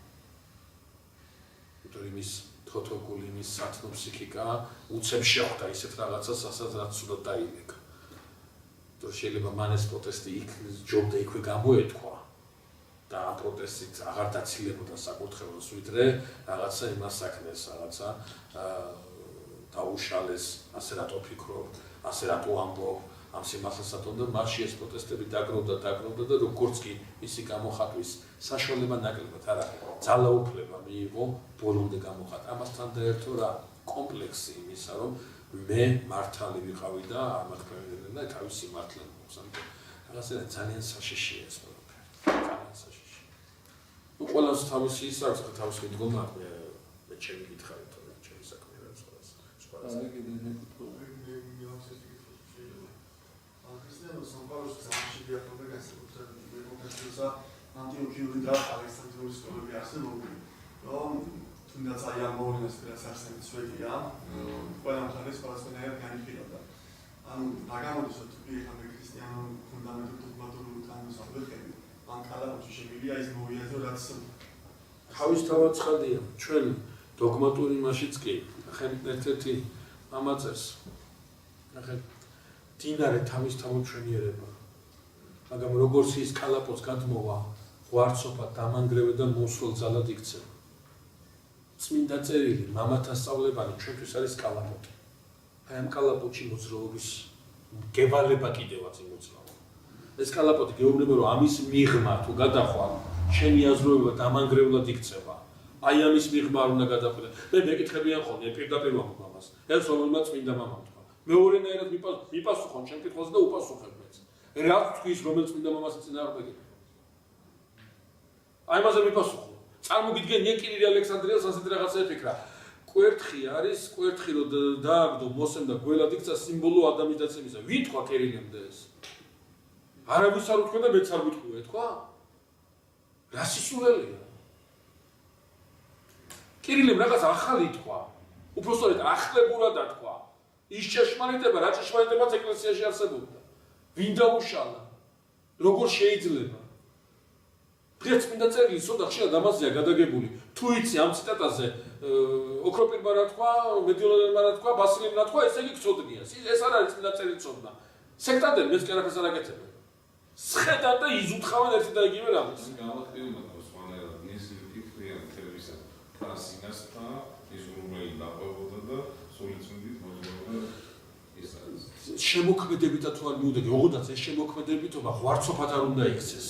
კალაპოტში უნდა იყოს ჩაყენებული, თორე ვერ გვექნებოდა ჩვენ ეს მდიდარი ლიტერატურა ვერ გვექნებოდა ქრისტეს, რომ დღევანდელი ზოგი ძირითადად დაშტამპული აზროვნებით და დაშტამპული მიდგომით მიდგომობდნენ წმინდა წერილს. თავარია ეს ზღვარი ვიცოდით, რა არის ეს ზღვარი? ეს ზღვარი მოცემულია სახარებაში, წმინდა მამათა სწავლებში. აი ამ სწავლებებს არ უნდა გადავწყვეტ არავითარ. იმიტომ კი არა გეკრძალება, ესეც არ გეკრძალება.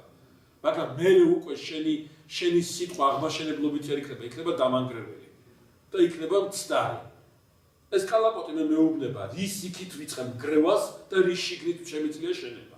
თორე ვინ აკრძალა, ვის აქვს ამის უფლება ამ კალაპოტის შიგნით აზრის მოძრაობა აკრძალოს. როგორ შეიძლება? აი ზოგიერთ თუ რამე რაღაც განსხვავებული მოგამფიქრა რაღაც თუ რაღაც სპასიმბოლოს თანაირად არის კონკრეტული მოვლენა, აი გადაამოწმო. უნდა გადაამოწმო, აუცილებლად უნდა გადაამოწმო. როგორც კერილი ამბობს, თუ კი არ შეგიძლია ბოლომდე შეჭამო ეს ის არა ქვია ცხვარი, სხვას შეიამხანაგი, ანუ თუ კი არ შეგიძლია შენ რაღაცა სხვას დაუკავშირდი და მასთან ერთად გამოიზიე და მასთან ერთად გამოიკვლიე ეს ყველაფერი. ახლა დეტალიერონიმე დღეს ზოგიერთად მომისა, იმას აკვე ტაძრის შესასვლელთან გააჩერებინა. იმ მეთოდებით, რა მეთოდებითაც ეს კაცი მოქმედებდა.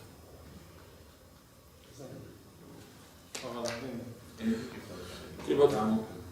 თვითონში არა რესურსის გამოხსნა არის პროდუქტულ სპეციფიკური განსაზღვრის მდგომარეობა და მისი გამოსხდელი ისტორიული აღწერა. და სულიერ თვითონში არა თუმცა მიუხედავად იმისა, რომ გამოიყვანეს მენტალურად ისევე რჩებია. და მე დღევანდელ შემოგვარება შევადარებ და რეალურად პრინციპში საფრთხის იმისა, რომ აღმოხდეს ამ შემდგომი თაობის მაინც მენტალური სულიერება და თავშულების რეალური შეგრძნება და მეტასიახლოვის შეგრძნება ხო აუცილებელი აქტია ეს რომ ჯერ ფიზიკურადაც მოხდეს ეს ამბავი იმიტომ რომ რამბა გამოსვლის ამბავი თუნდაც ფიზიკურად რომ შემდგომ აქტი თავის რეალობაში დღეს ჩვენ გამოვედით ფიზიკურად მაინც ეგ აუცილებელი აქტია თავის თავად გავავით ალბათ უბრალოდ ხო შეიძლება თქვენ გიყოს ფარაონი რატო დაედევნა დღესაც არ მოხდეს გიჟივი მოუძებს გიჟივი და თავისუფლება მოუძებს და დღესაც ვერ გაუგია რატო გამოვედით დღესაც ვერ გაუგია რომ თავისუფლება უნდა გიყოს ეს ფარაონი მაინც მოუძებს აქედან ვასადა გამოვედით და უფრო დიდი გალერეაში შევედა. სისტემა ისეთი ახლა